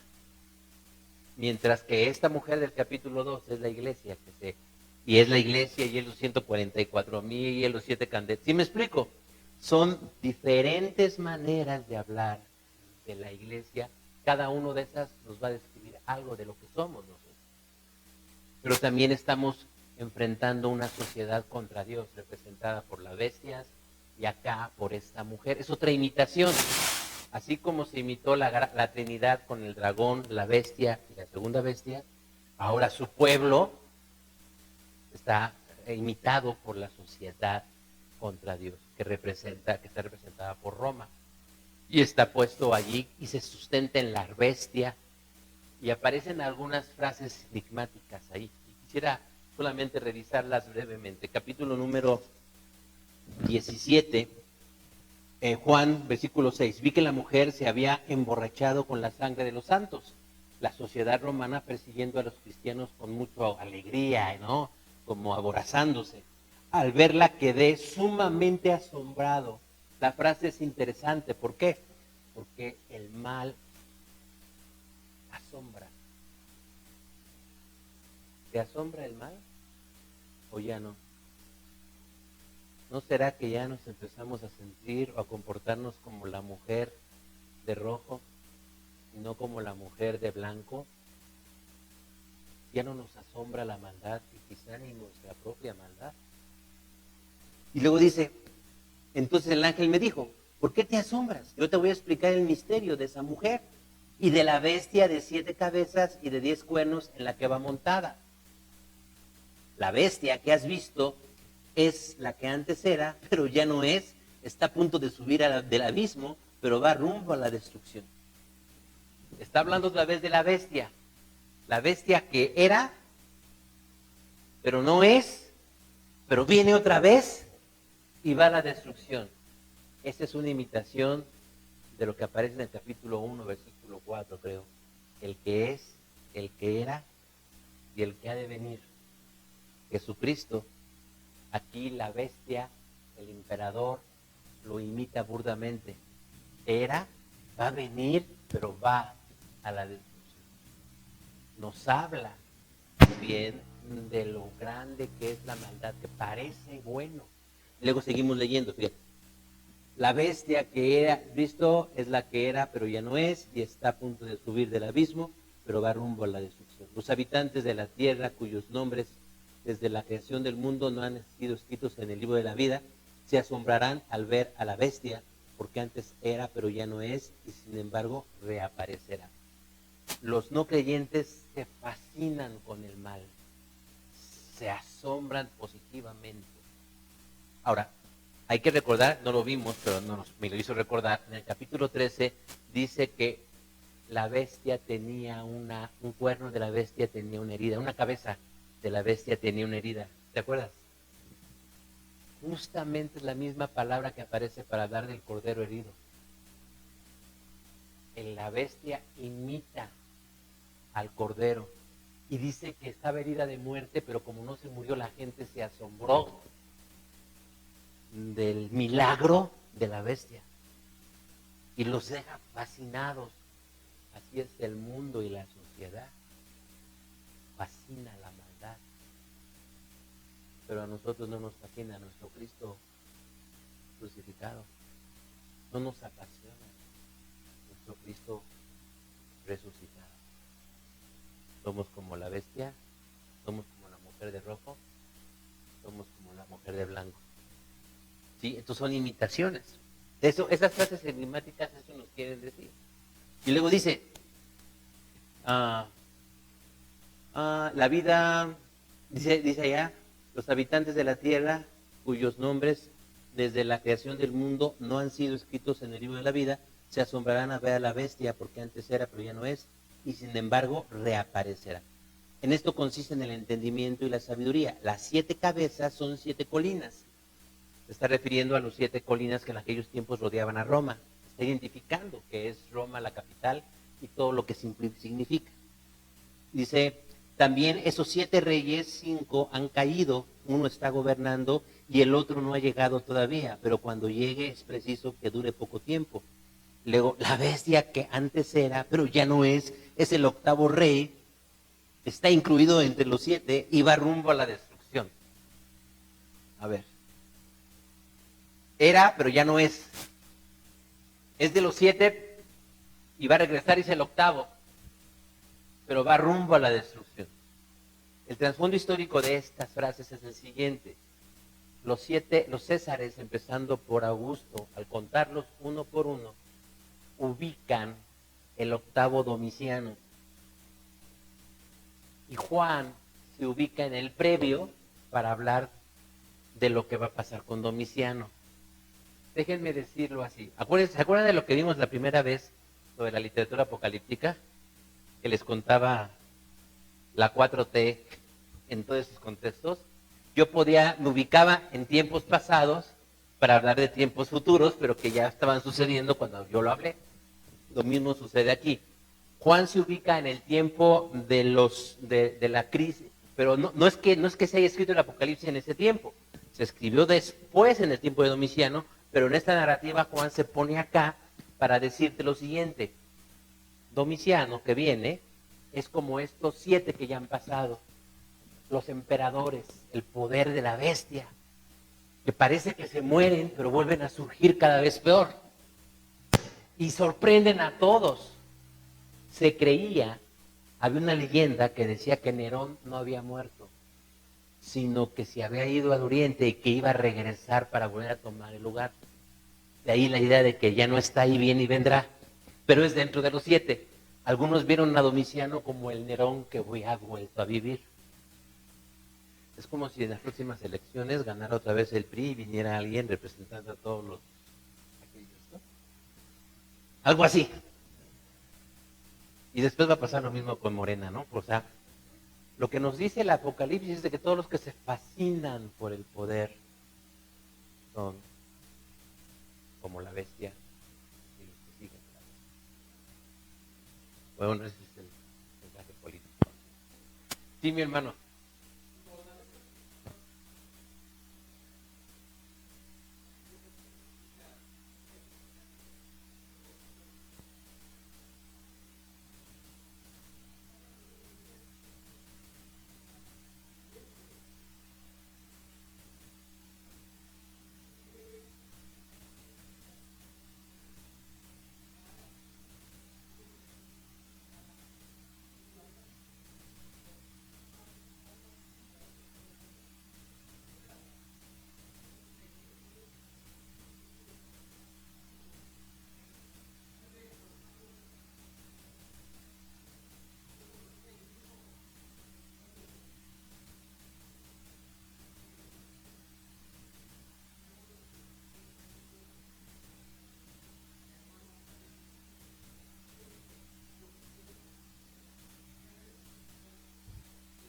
Entonces, ¿quién corre más peligro de volverse bestia? ¿Los que ya son bestia o los que no son? O los que decimos que no somos bestia, ¿no? La bestia, ¿quién puede ser? Hasta el director del seminario. Y va a venir otro director que es de los 7, ¿no? Y que es de los mismos, ¿no? Perdón, eso lo borra, ¿no? Por favor. ¿Sí me expliqué? Sí vemos, y note cómo usted hizo un ejercicio interesante. Cuando usted estaba comentando eso, yo me acordé de los mensajes a las 7 iglesias. ¿Cuál de las 7 iglesias estaría más próxima a caer en el poder, en la fascinación de la bestia? ¿Quién ya se comportaba como bestia en las 7 iglesias? La Odisea. Quizás Sardis. Y si no se dejaron engañar por la bestia, dice que Tiatira tenía la doctrina de las profundidades de Satanás. Entonces lo que usted dice es muy cierto. Y ocurre. Y está dicho en el capítulo 3, en el capítulo 2 de Apocalipsis. Más claro relacionado con la iglesia. Acá en estos capítulos 17 sí es más distinción entre el pueblo de Dios y la sociedad romana. Pero ese principio sí está en las cartas a las iglesias. ¿Ok? Entonces, los 10 cuernos que has visto son 10 reyes que todavía no han comenzado a reinar, pero para una hora recibirán autoridad como reyes junto con la bestia. Estos tienen un mismo propósito, que es poner su poder y autoridad a la disposición de la bestia. Le harán la guerra al Cordero. Aquí está la otra opción. Pero el Cordero los vencerá porque el Señor es Señor de señores y Rey de reyes. Y los que están con Él son sus llamados. Y los que están con Él son sus llamados, sus escogidos y sus fieles. ¿Sí? Entonces, te deja ver aquí un destello. Aquí está la otra opción. Bestia, seguidor de la bestia o seguidor del Cordero. Y los que siguen a la bestia se van pareciendo a la bestia. Y los que seguimos al Cordero, nos estamos pareciendo más al Cordero. Al final ese es el propósito del famoso discipulado, ¿no? Ser más como Cristo. Parecernos a Cristo, parecernos al Cordero. Y hay que recordar que el Cordero no ganó matando, sino dejándose matar.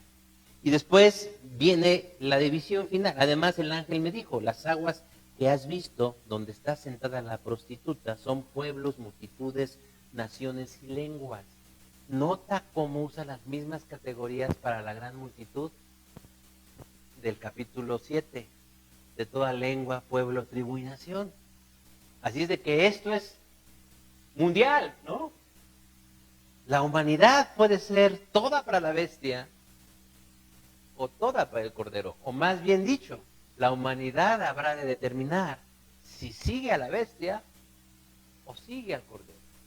Porque esas aguas sobre las cuales está sentada la mujer y el dragón son las naciones.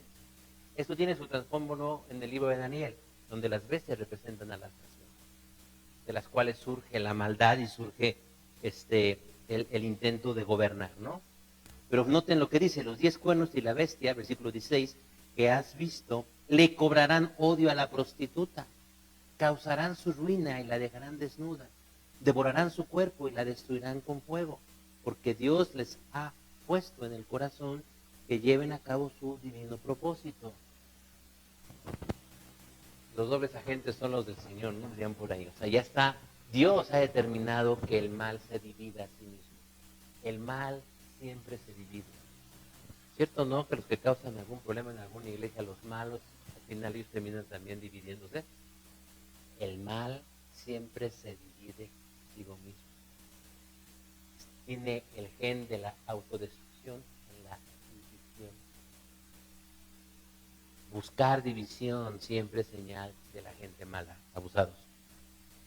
Capítulo 18 es lo mismo del 17, pero con otra imagen. Los barcos que llegan a Roma y de lejos la ven incendiada.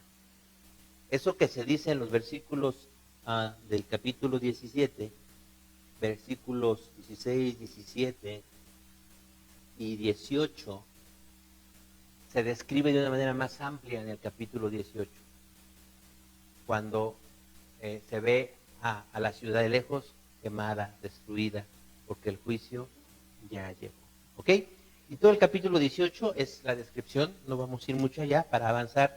Llegamos hasta el 19, versículo número 4, la parte final. Bueno, vamos a leer todo el 19. Dice, después de esto, o sea, después de que desaparece la gran Babilonia, desaparece esa ciudad, ya se describe totalmente el juicio. Dice, después de esto, oí en el cielo un tremendo bullicio, como el de una inmensa multitud que exclamaba, aleluya, la salvación, la gloria y el poder son de nuestro Dios, pues sus juicios son verdaderos y justos. Ya ha ocurrido. Ha condenado a la famosa prostituta que con sus adulterios corrompía la tierra. Ha vindicado la sangre de los siervos de Dios derramada por ella. Y volvieron a exclamar, aleluya, el humo de ella sube por los siglos de los siglos. El humo de la destrucción de aquellos que siempre han querido todo para sí es la señal de su sometimiento a Dios al fin y al cabo. O sea, el humo sube como señal de que Dios es el único que debe ser adorado. Eso pasó con Roma, pero después con los imperios bárbaros, con el Islam, con Francia, con Inglaterra, con Estados Unidos, iba a pasar con China, iba a pasar con Rusia otra vez, iba a ir. Ese es el destino de la sociedad contra. Mientras tanto suceden estas cosas, hay otra sociedad que son los 144,000, la iglesia, la mujer de blanco, los que son seguidores del Cordero. Estos cambian de cara. Insisto, fue Roma, fue antes Persia, fue antes Asiria, después fueron los bárbaros y así cambian. Sin embargo, la iglesia, seguidora del Cordero, sigue siendo la misma. Y esto tendría que ver con eclesiología, la doctrina de la Iglesia Universal, ¿no? Pero ese es otro asunto. Y entonces nos habla, dice versículo 4, entonces los 24 ancianos y los 4 seres vivientes se postraron y adoraron a Dios que estaba sentado en el trono. ¿Ves cómo nos reubica otra vez al capítulo 4? Como que te dice, vamos para atrás. Vuelve a retomar hacia allá. Amén, amén. Y del trono, y nos ubica otra vez en el capítulo 4, salió una gran voz que decía, alaben ustedes a nuestro Dios, todos sus siervos grandes, pequeños, que con reverente temor les sirven. Después oí voces como el rumor de una inmensa multitud, como el estruendo de una catarata y como el retumbar de potentes truenos que exclaman, aleluya, ya ha comenzado a reinar el Señor, nuestro Dios todopoderoso, alegrémonos y regocijémonos y demos de gloria, y ya ha llegado el día de las bodas del Cordero. Su novia se ha preparado y se le ha concedido vestirse de lino fino, limpio y resplandeciente. Y tiene un paréntesis, el lino fino representa las acciones justas de los santos. ¿Qué es lo que nos está narrando esta parte ya final? La historia, cuando se concluya, va a concluir con una gran boda de Cristo y de su iglesia. Pero tal parece que desde el trono, porque ya les dije que regresa al capítulo 4, ¿no? Donde va a arrancar todo. Te va a contar la historia de sufrimientos, de pruebas, de triunfos, de derrotas.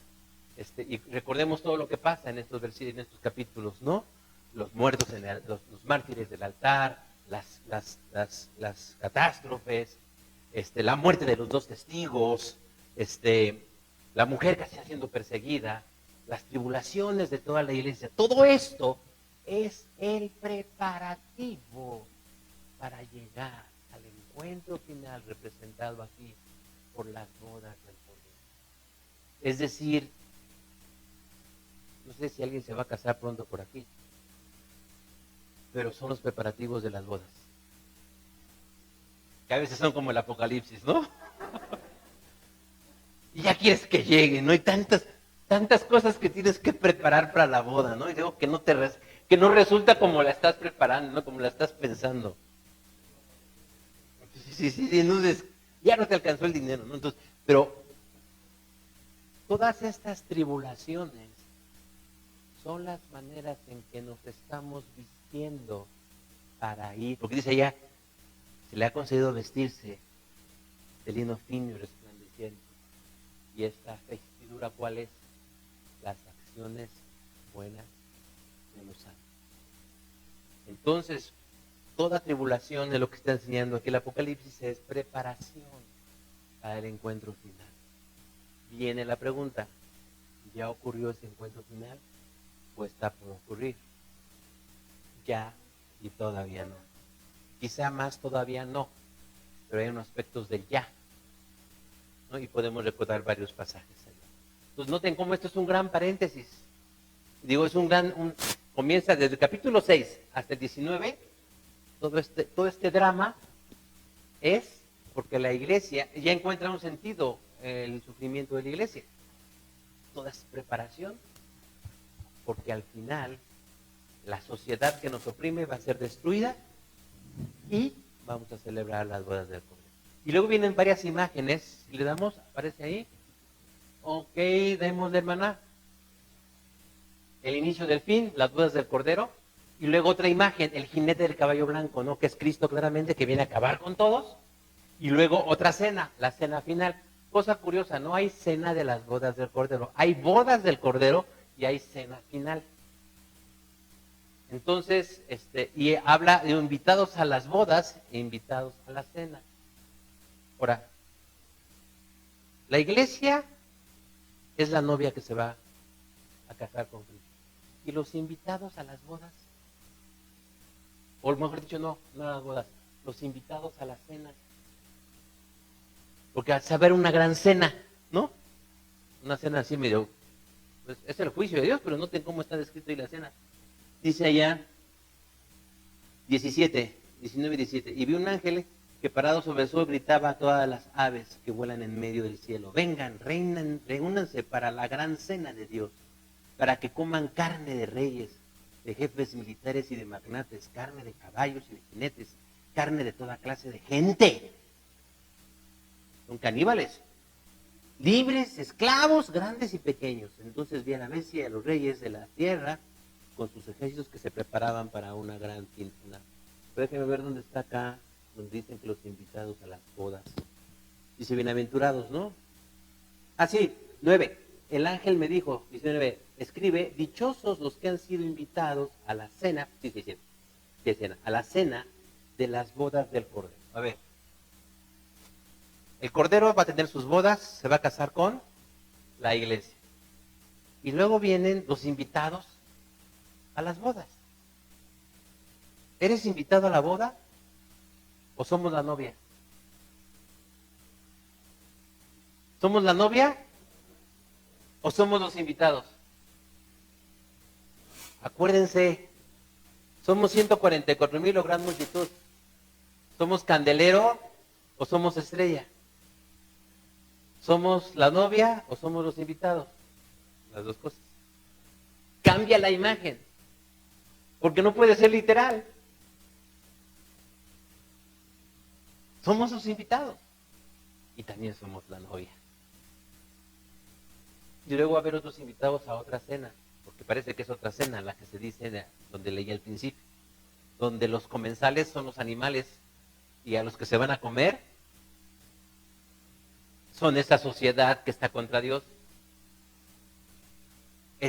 Notan cómo ya te habló del juicio final de la sociedad contra Dios, pero te vuelve a hablar del juicio final contra la sociedad el juicio final de la sociedad contra Dios.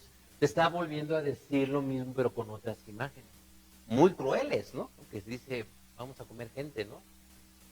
Y los componen todos. A veces se piensa que los ricos son los malos y los pobres son los buenos, pero aquí hasta hay esclavos que pertenecen a la sociedad contra Dios.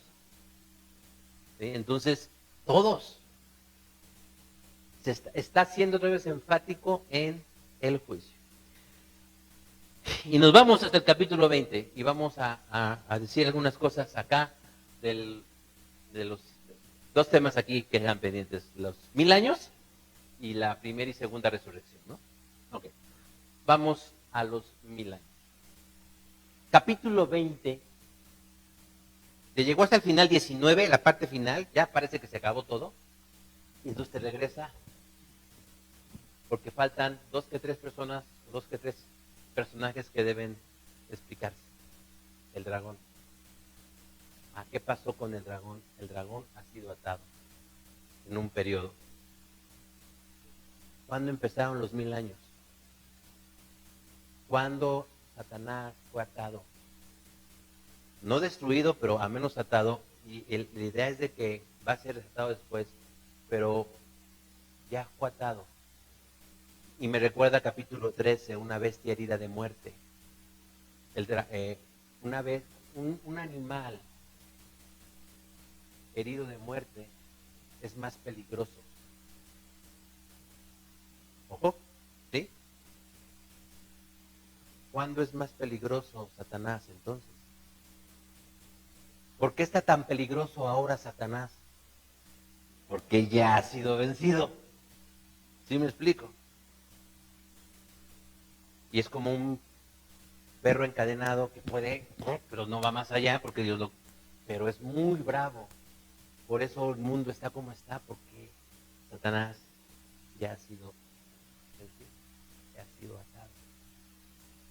Entonces, ¿eso cuándo ocurrió? Cuando Cristo murió, cuando el Cordero venció. Entonces, ¿cuándo comenzó los 1000 años? Hace 2000. Es número simbólico. ¿Sí? Entonces, esa es la postura que se llama milenialista, que está mal el nombre, más diríamos idealista. O sea, el milenio sí existe, es simbólico, ha comenzado con Cristo y es todo este tiempo. Oye, pero ya van 2000 años. Entiende que el libro de Apocalipsis no es literal. Mucho tiempo. ¿Cuánto tiempo? El Señor sabe. Al final, parecería que sí se va a incrementar, va a haber algo allá. Pero solamente, y si leemos si va a haber algo final donde va a ser bien chiquito y bien rápido, que está descrito del versículo 7 del capítulo 20 hasta el final. Rápido, fíjate. Cuando se cumplan los 1000 años, Satanás será liberado de su prisión y saldrá para engañar a las naciones que están en los 4 ángeles de la tierra, que están en los 4 ángulos de la tierra, a Gog y a Magog. Esto me suena a los caballos de la guerra de la séptima trompeta, de la sexta trompeta, a fin de reunirlas para la batalla. Su número será como el de la arena del mar. Marcharán a lo largo y a lo ancho de la tierra y rodearán el campamento del pueblo de Dios, la ciudad que Él ama. ¿De quién está hablando? Ya sabemos de quién. De la iglesia. Pero caerá fuego del cielo y los consumirá por completo. Y el diablo que los había engañado será arrojado al lago de fuego y azufre, donde también habrán sido arrojada la bestia y el falso profeta, que es la segunda bestia, y ahí serán atormentados día y noche por los siglos. Sí. Todavía no, probablemente todavía no. Pero es ya, porque lo que garantiza ese todavía no es lo que pasó en la cruz, que es la resurrección. Y por eso te lo cuenta muy, muy resumido. Porque al final es pura laraca. Es decir, se juntan todos y solamente ¡prum! Viene fuego del cielo y se acaba. No sé si los que vieron las crónicas de Narnia, me encanta la escena. Aslan, el león, la bruja, representa mal, Satanás, y hacen la gran guerra, ¿no? Y todos están peleando, y de repente nada más se ve como el león se abalanza sobre la bruja, y ¡pum! Se acaba. Dios no hace alaraca cuando viene a poner juicio. Se acabó, vámonos. 1000 años. La otra parte de la segunda resurrección, ¿no? Habla de la segunda muerte y habla de la primera resurrección. Si hay segunda muerte, ¿qué significa? Que hay una primera muerte. No la menciona. Entonces tenemos primera no mencionada, es lo que no me acuerdo el nombre desde el punto de vista hermenéutico. Él le pregunta al hermano Luis Manuel Sánchez en el próximo curso, en donde lo que no se dice en el texto también se debe de interpretar. En este caso se habla de segunda muerte, pero no se infieres. ¿Y la primera muerte? Pues hay que ver qué es la primera muerte. Y se habla de primera resurrección, lo que implica que hay una segunda resurrección. Entonces, lo que sí dice el texto es primera resurrección, ¿sí, verdad? Segunda muerte. ¿Quiénes participan de la segunda muerte? Vamos a empezar por lo más claro. ¿Qué es la segunda muerte? La muerte eterna, el juicio. Entonces, ¿eso es para quiénes? Para los incrédulos y para Satanás y el dragón que se van a ir con ellos allá, ¿no? Entonces, si esta representa o es para los rebeldes, la primera resurrección, ¿para quién será? Para los creyentes. ¿Cuándo resucitamos nosotros? Exactamente. Entonces, lo que hace distinción es si participas en la segunda muerte o en la primera resurrección. ¿Por qué? Porque la primer muerte y la segunda resurrección es para todos. Todos nos morimos, primera muerte. Por eso no puedes distinguir, participas en la primera, ¿sí? No toma en cuenta la primera. ¿Por qué? Porque todos nos vamos a morir. Y la segunda resurrección, todos vamos a participar. ¿Quién va a resucitar? ¿Nosotros como los creyentes? Sí, pero también los incrédulos. Pero van a resucitar. Por eso no compara primera resurrección. Primero no compara primera muerte porque todos morimos, ni segunda resurrección porque todos resucitamos. Donde es la diferencia es quién participa en la primera resurrección. Solo los creyentes, y la segunda muerte, solo los incrédulos. Primera resurrección, salvación. Segunda muerte, condenación. Ya. Es la división, esa es la distinción. ¿Sí me explico? ¿Ya ocurrió? ¿Ya? ¿Y todavía no? Ya, acá. Todavía no, la segunda muerte, podríamos decir. Aunque aprendimos que en la séptima, no, en la quinta trompeta, los incrédulos están sufriendo, como si fuera el infierno. Entonces, ¿ya o todavía no? Ya. Y todavía no. ¿Sí me explico? Allá iría. Otro que no preguntaron, pero están los famosos libros. El libro, los que están inscritos en el libro de la vida y en el libro de las obras. Vamos rápidamente allá, capítulo 20, final del 20. Dice, se abrieron unos libros, versículo 12, y luego otro, que es el libro de la vida. Los muertos fueron juzgados según lo que habían hecho, conforme a lo que lo que estaba escrito en los libros. El mar devolvió a sus muertos y la muerte del infierno, y los devolvieron a los suyos, y cada uno fue juzgado según lo que había hecho. La muerte y el infierno fueron arrojados al lago de fuego. Este es el lago de fuego. Aquel cuyo nombre no estaba escrito en el libro de la vida era arrojado al lago de fuego. Entonces parece que hay dos tipos de libros: el libro de la vida y el libro de las obras, porque fueron juzgados en base a la... Esa es una idea que había en la antigüedad. Ahí está en Daniel todavía, donde se anotan los libros, nuestras cosas buenas y nuestras cosas malas, ¿no? De ahí viene la idea. Entonces la pregunta es, ¿en qué libro necesitamos estar escritos para la salvación? ¿En el libro de la vida o en el libro de las obras? En los dos. Es una lista de cotejos. Si estás en el de la vida, estarás en las de las obras.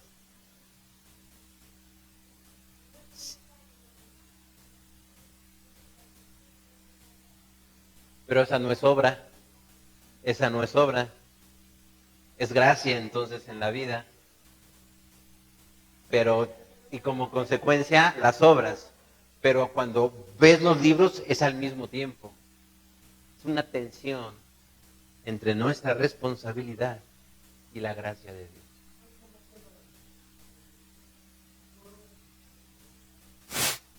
Dios. Y Santiago diría que la fe sin obras es muerta.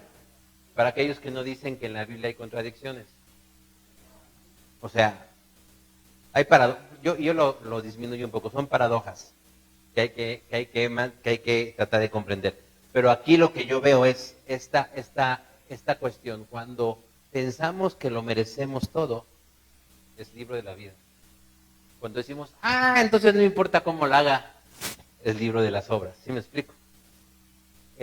La Biblia siempre es ruda para los orgullosos, pero tierna y suave para los que se arrepienten. Y el mismo pasaje para las dos cosas. Entonces, y otra vez, estas partes que ya están en las partes finales de Apocalipsis, estos temas, ¿son ya o todavía no? Son ya y todavía no. Capítulos 21 hasta el final. Si pones atención, describen muchas cosas del capítulo 2 y del capítulo 3. Ahora te va a describir otra ciudad que es novia, o sea, ya asocias inmediatamente. Esta ciudad que desciende del cielo, pues es la iglesia, es el proyecto de Dios para la humanidad, vivir en sociedad que baja del cielo. Y al mismo tiempo es una novia, ¿no? Que está ataviada. Y es más fácil ya interpretar esto, ya que vimos lo anterior. ¿Sí? Es el proyecto de Dios que ha traído. Y está compuesto por 7 puertas, no 12 puertas. Y 12 cimientos. Y te vuelve a retomar los 12 apóstoles y las 12 tribus. El pueblo de Dios, pleno, completo, perfecto y glorioso. Refleja la gloria de Dios, porque viene de Dios. Se parece a Dios. ¿La iglesia cuándo debe parecerse a Dios? ¿Hasta el tiempo final o en el ya? En el ya y en el todavía no. ¿Sí me explico? Okay. Entonces la novia, descrita de una manera maravillosa. Habla de perlas, ¿no? Sus puertas son perlas. La perla, ¿cómo se obtiene? Es una piedrita que entra en la... Y va creciendo y habla de paciencia. Habla de sufrimiento. y al final surge una perla. Y otra vez para hablar del sufrimiento de la iglesia que llega a su propósito perfecto, ¿no? Ser el proyecto de Dios. Y luego habla de puertas abiertas. ¿Esto de qué nos hablaría? De que podemos entrar. Aún al final, Juan está diciendo que quien quiera entrar, puede entrar. Y también aparece el otro peligro, porque en estos pasajes aparece que Juan quiere adorar a un ángel, ¿te acuerdas? Se sorprendió entonces, y 2 veces aparece eso. El peligro y el mal van a estar al acecho siempre. ¿Es ya o todavía no? Es ya. Porque sí, a menos en mi entendimiento, cuando estemos en la eternidad ya no va a haber esa posibilidad. ¿O quién sabe? ¿Quién sabe? Yo ahorita lo digo porque me acuerdan antes de que acabe, que diga por qué. Pero entonces tenemos capítulo 20, capítulo 21 de descripción final. Y la descripción final es el pueblo de Dios. Es la venida del pueblo de Dios. Y hará su tienda en ellos. ¿No? Será, ya no, y no hay un templo, porque Dios mora en la misma ciudad. Esto es recordatorio del capítulo 7, donde dice que Dios extenderá su tienda sobre la gran multitud. Y si voy a otro pasaje a Juan 1:14, es y Dios hace su tabernáculo en Cristo. Dios vino a hacer su tienda de campaña con nosotros. Entonces estamos en el capítulo 20, ¿ya o todavía no? Las dos cosas, ya y todavía. Y después el 21 habla de este río de la vida verdadera, ¿no? Que hay un himno que a mí me encanta. Ahí cuando me mueran, que díganle a la gente que está dirigiendo mi servicio, que yo pedí que cantaran, nos veremos en el río. ¿Quién conoce el himno 106 del nuevo himnario popular? Ni es nuevo, ni es popular ya, ¿no? Nos veremos en el río. No me digan que no. Hermano, yo soy más joven que ustedes. Nos veremos en el río, cuyas aguas argentinas nacen puras cristalinas bajo el trono del Señor. Oh, si nos congregaremos en Célica hermosísima ribera del río de la vida verdadera que nace del trono de Dios. El vergel que ve el río de Jesús es la morada. El mal nunca tiene entrada donde reina nuestro Dios. Y luego dice la tercera estrofa: antes de llegar al río, nuestras cargas dejaremos, vida eterna gozaremos en presencia del Señor. Oh, si nos congregaremos en Célica hermosísima ribera del río de la vida verdadera que nace del trono de Dios. Bello e inspirado en estos pasajes del Apocalipsis. El mal nunca tiene entrada. Dejaremos nuestras cargas cuando crucemos el río. No el río. No el río de aquella, ni Lerma, ni el Bravo, ¿no? Y estas imágenes son tomadas desde Ezequiel. Varios pasajes del Antiguo Testamento se funden aquí para hablar de esa parte. Y si habría algo que todavía no, sería esta parte del río. Pero desde el 1 hasta el 20, ya y todavía. Pues ya. 4 sesiones, todo el capítulo. A ver, dele mi hermana para terminar más ver las imágenes allá, para que cerrar y vamos allá. Los 1000 años, dragón encadenado, reino de mártires, muerte y resurrección, juicio sobre todos los malos. ¿Todavía el fin? Pregunta, ¿no? La novia, ciudad de oro, murallas, puertas, 12 tribus, cimientos, 12 apóstoles y el río. ¿Te da el último clic, por favor? Conclusión apocalíptica del versículo 7 al 20. Así cerraban los apocalipsis. Guarda las palabras, sella las palabras. Y el énfasis aquí es la segunda venida de Cristo. Pero ya la parte de la despedida. Recordar la segunda venida de Cristo, aunque Dios lo retarde, tiene sus razones, es para que cumplamos nuestro ministerio, aunque sea sufriendo. Pero confiemos y mantengámonos, porque el Señor viene y el Espíritu dice, ven, ¿no? Como aquellos clamores en los primeros sellos, ven, ven. Continúa el Espíritu, la creación en la misma iglesia, diciendo, Jesucristo, ven. Pero mientras tanto, seguimos con nuestra misión de ser candeleros, 144,000, 2 testigos, templo. ¿Sí me explico? Hay que recordar, todas esas imágenes se van agolpando, reagolpando cuando vamos a la parte final. Pero hay un peligro, y con esto voy terminando ahora sí. Allí en esa parte también Juan está a punto de hacer lo que no debe de hacer. Adorar a un ángel. Porque allí comenzó toda la maldad. Cuando el hombre quiere ser y tomar el lugar de Dios, todo se descompone. Y parecería entonces que cuando sea el todavía no y se llegue el todavía no, y en la eternidad podrá haber que se descomponga todo. Sin embargo, yo creo que deja la Biblia la atención así. Voy a poner un ejemplo. Yo deseo, para mi autoestima sobre todo, que todos los que están aquí hayan querido estar aquí y no hayan tenido que estar aquí. ¿Sí me explicó? Ok. O sea, lo que importa de estos tiempos es de que ustedes y yo quisimos estar aquí.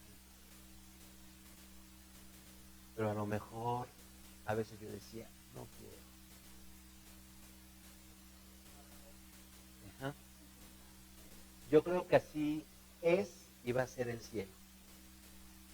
Yo no creo que Dios nos quiera tener a la fuerza en el cielo. ¿O sí? Entonces va a estar la oportunidad de, si no quieres estar en el cielo, está la puerta. Y del otro lado de la puerta está la otra opción. Y podríamos ir. Ojo con lo que respondamos, ¿eh? Sí, mi hermano.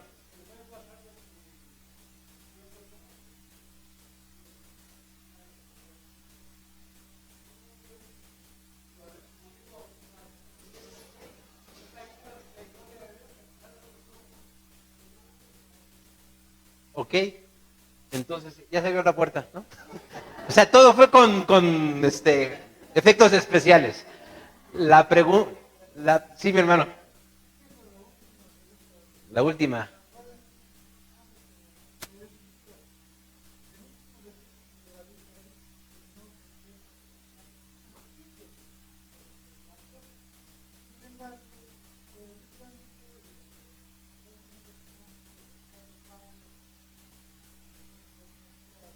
Versiones, etcétera, etcétera.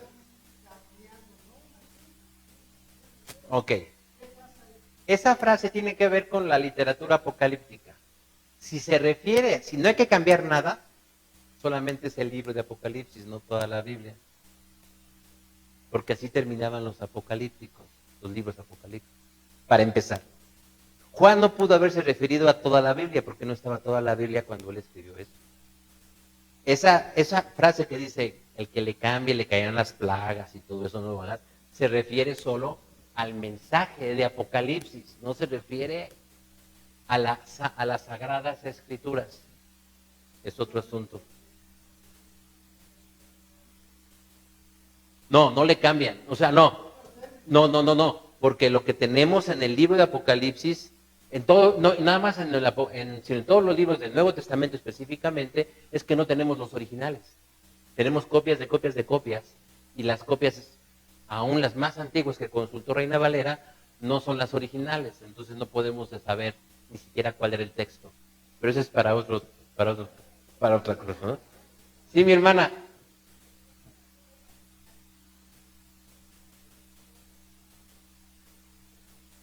Ajá.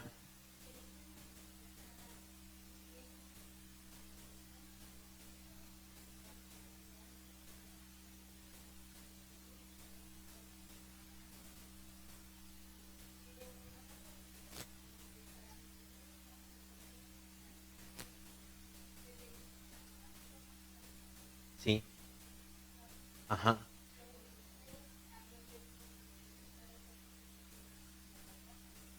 No.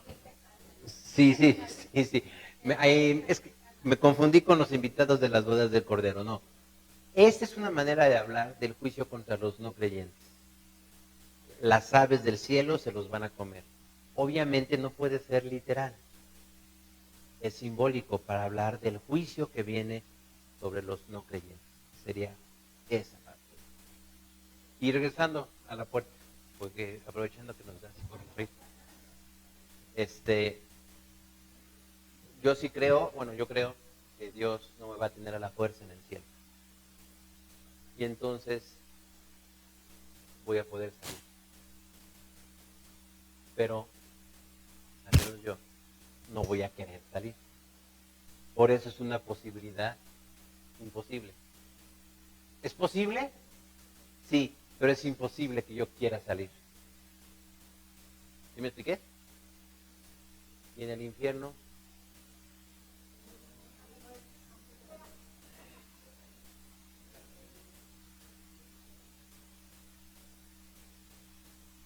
está bien, voy a decir que tienen razón, para que no me corran antes del seminario. Pero yo pienso que más que no puedan salir, no van a querer salir. Porque saben que de este lado está Dios. Y no quieren estar con Dios. Y de aquel lado no está Dios. Y están sufriendo eso. Y prefieren eso que salir. ¿Y dónde dice eso la Biblia, hermano? Versículo 11 del capítulo 22. Deja que el malo siga haciendo el mal y que el vil siga envileciéndose. Deja que el justo siga practicando la justicia y que el santo siga santificándose. Al final, la decisión nos las pone el Señor. Pero para que sea real esa propuesta de Dios, tiene que estar la puerta abierta. Dios no me puede poner algo que no pueda suceder. Es como si yo dijera, ¿quieres los 100 pesos? Aquí están, ven por ellos. Pero te los quito a la mera hora. La propuesta creo que siempre va a estar, pero sí creo también que la gente no va a querer salir. Y eso es peor que estar encerrados a la fuerza. Ese es peor sufrimiento.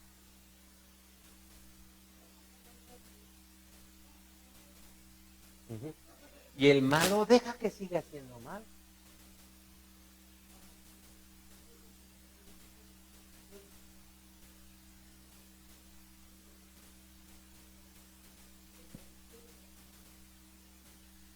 Sí. Aquí el tema, y es un tema que está habiéndose mucho ahora con los famosos reformados y las cuestiones aquí, sí hay que ser muy, muy claro, porque puede que caigamos en el otro extremo, en que la decisión es lo que determina la salvación. Y al final, yo sí creo en la soberanía de Dios, y si somos salvos es porque Dios quiso. Es una tensión. Es una tensión que tenemos que comprender y vivir. Y aún la vida cristiana se rige bajo esa. Ya, hermano, perdón.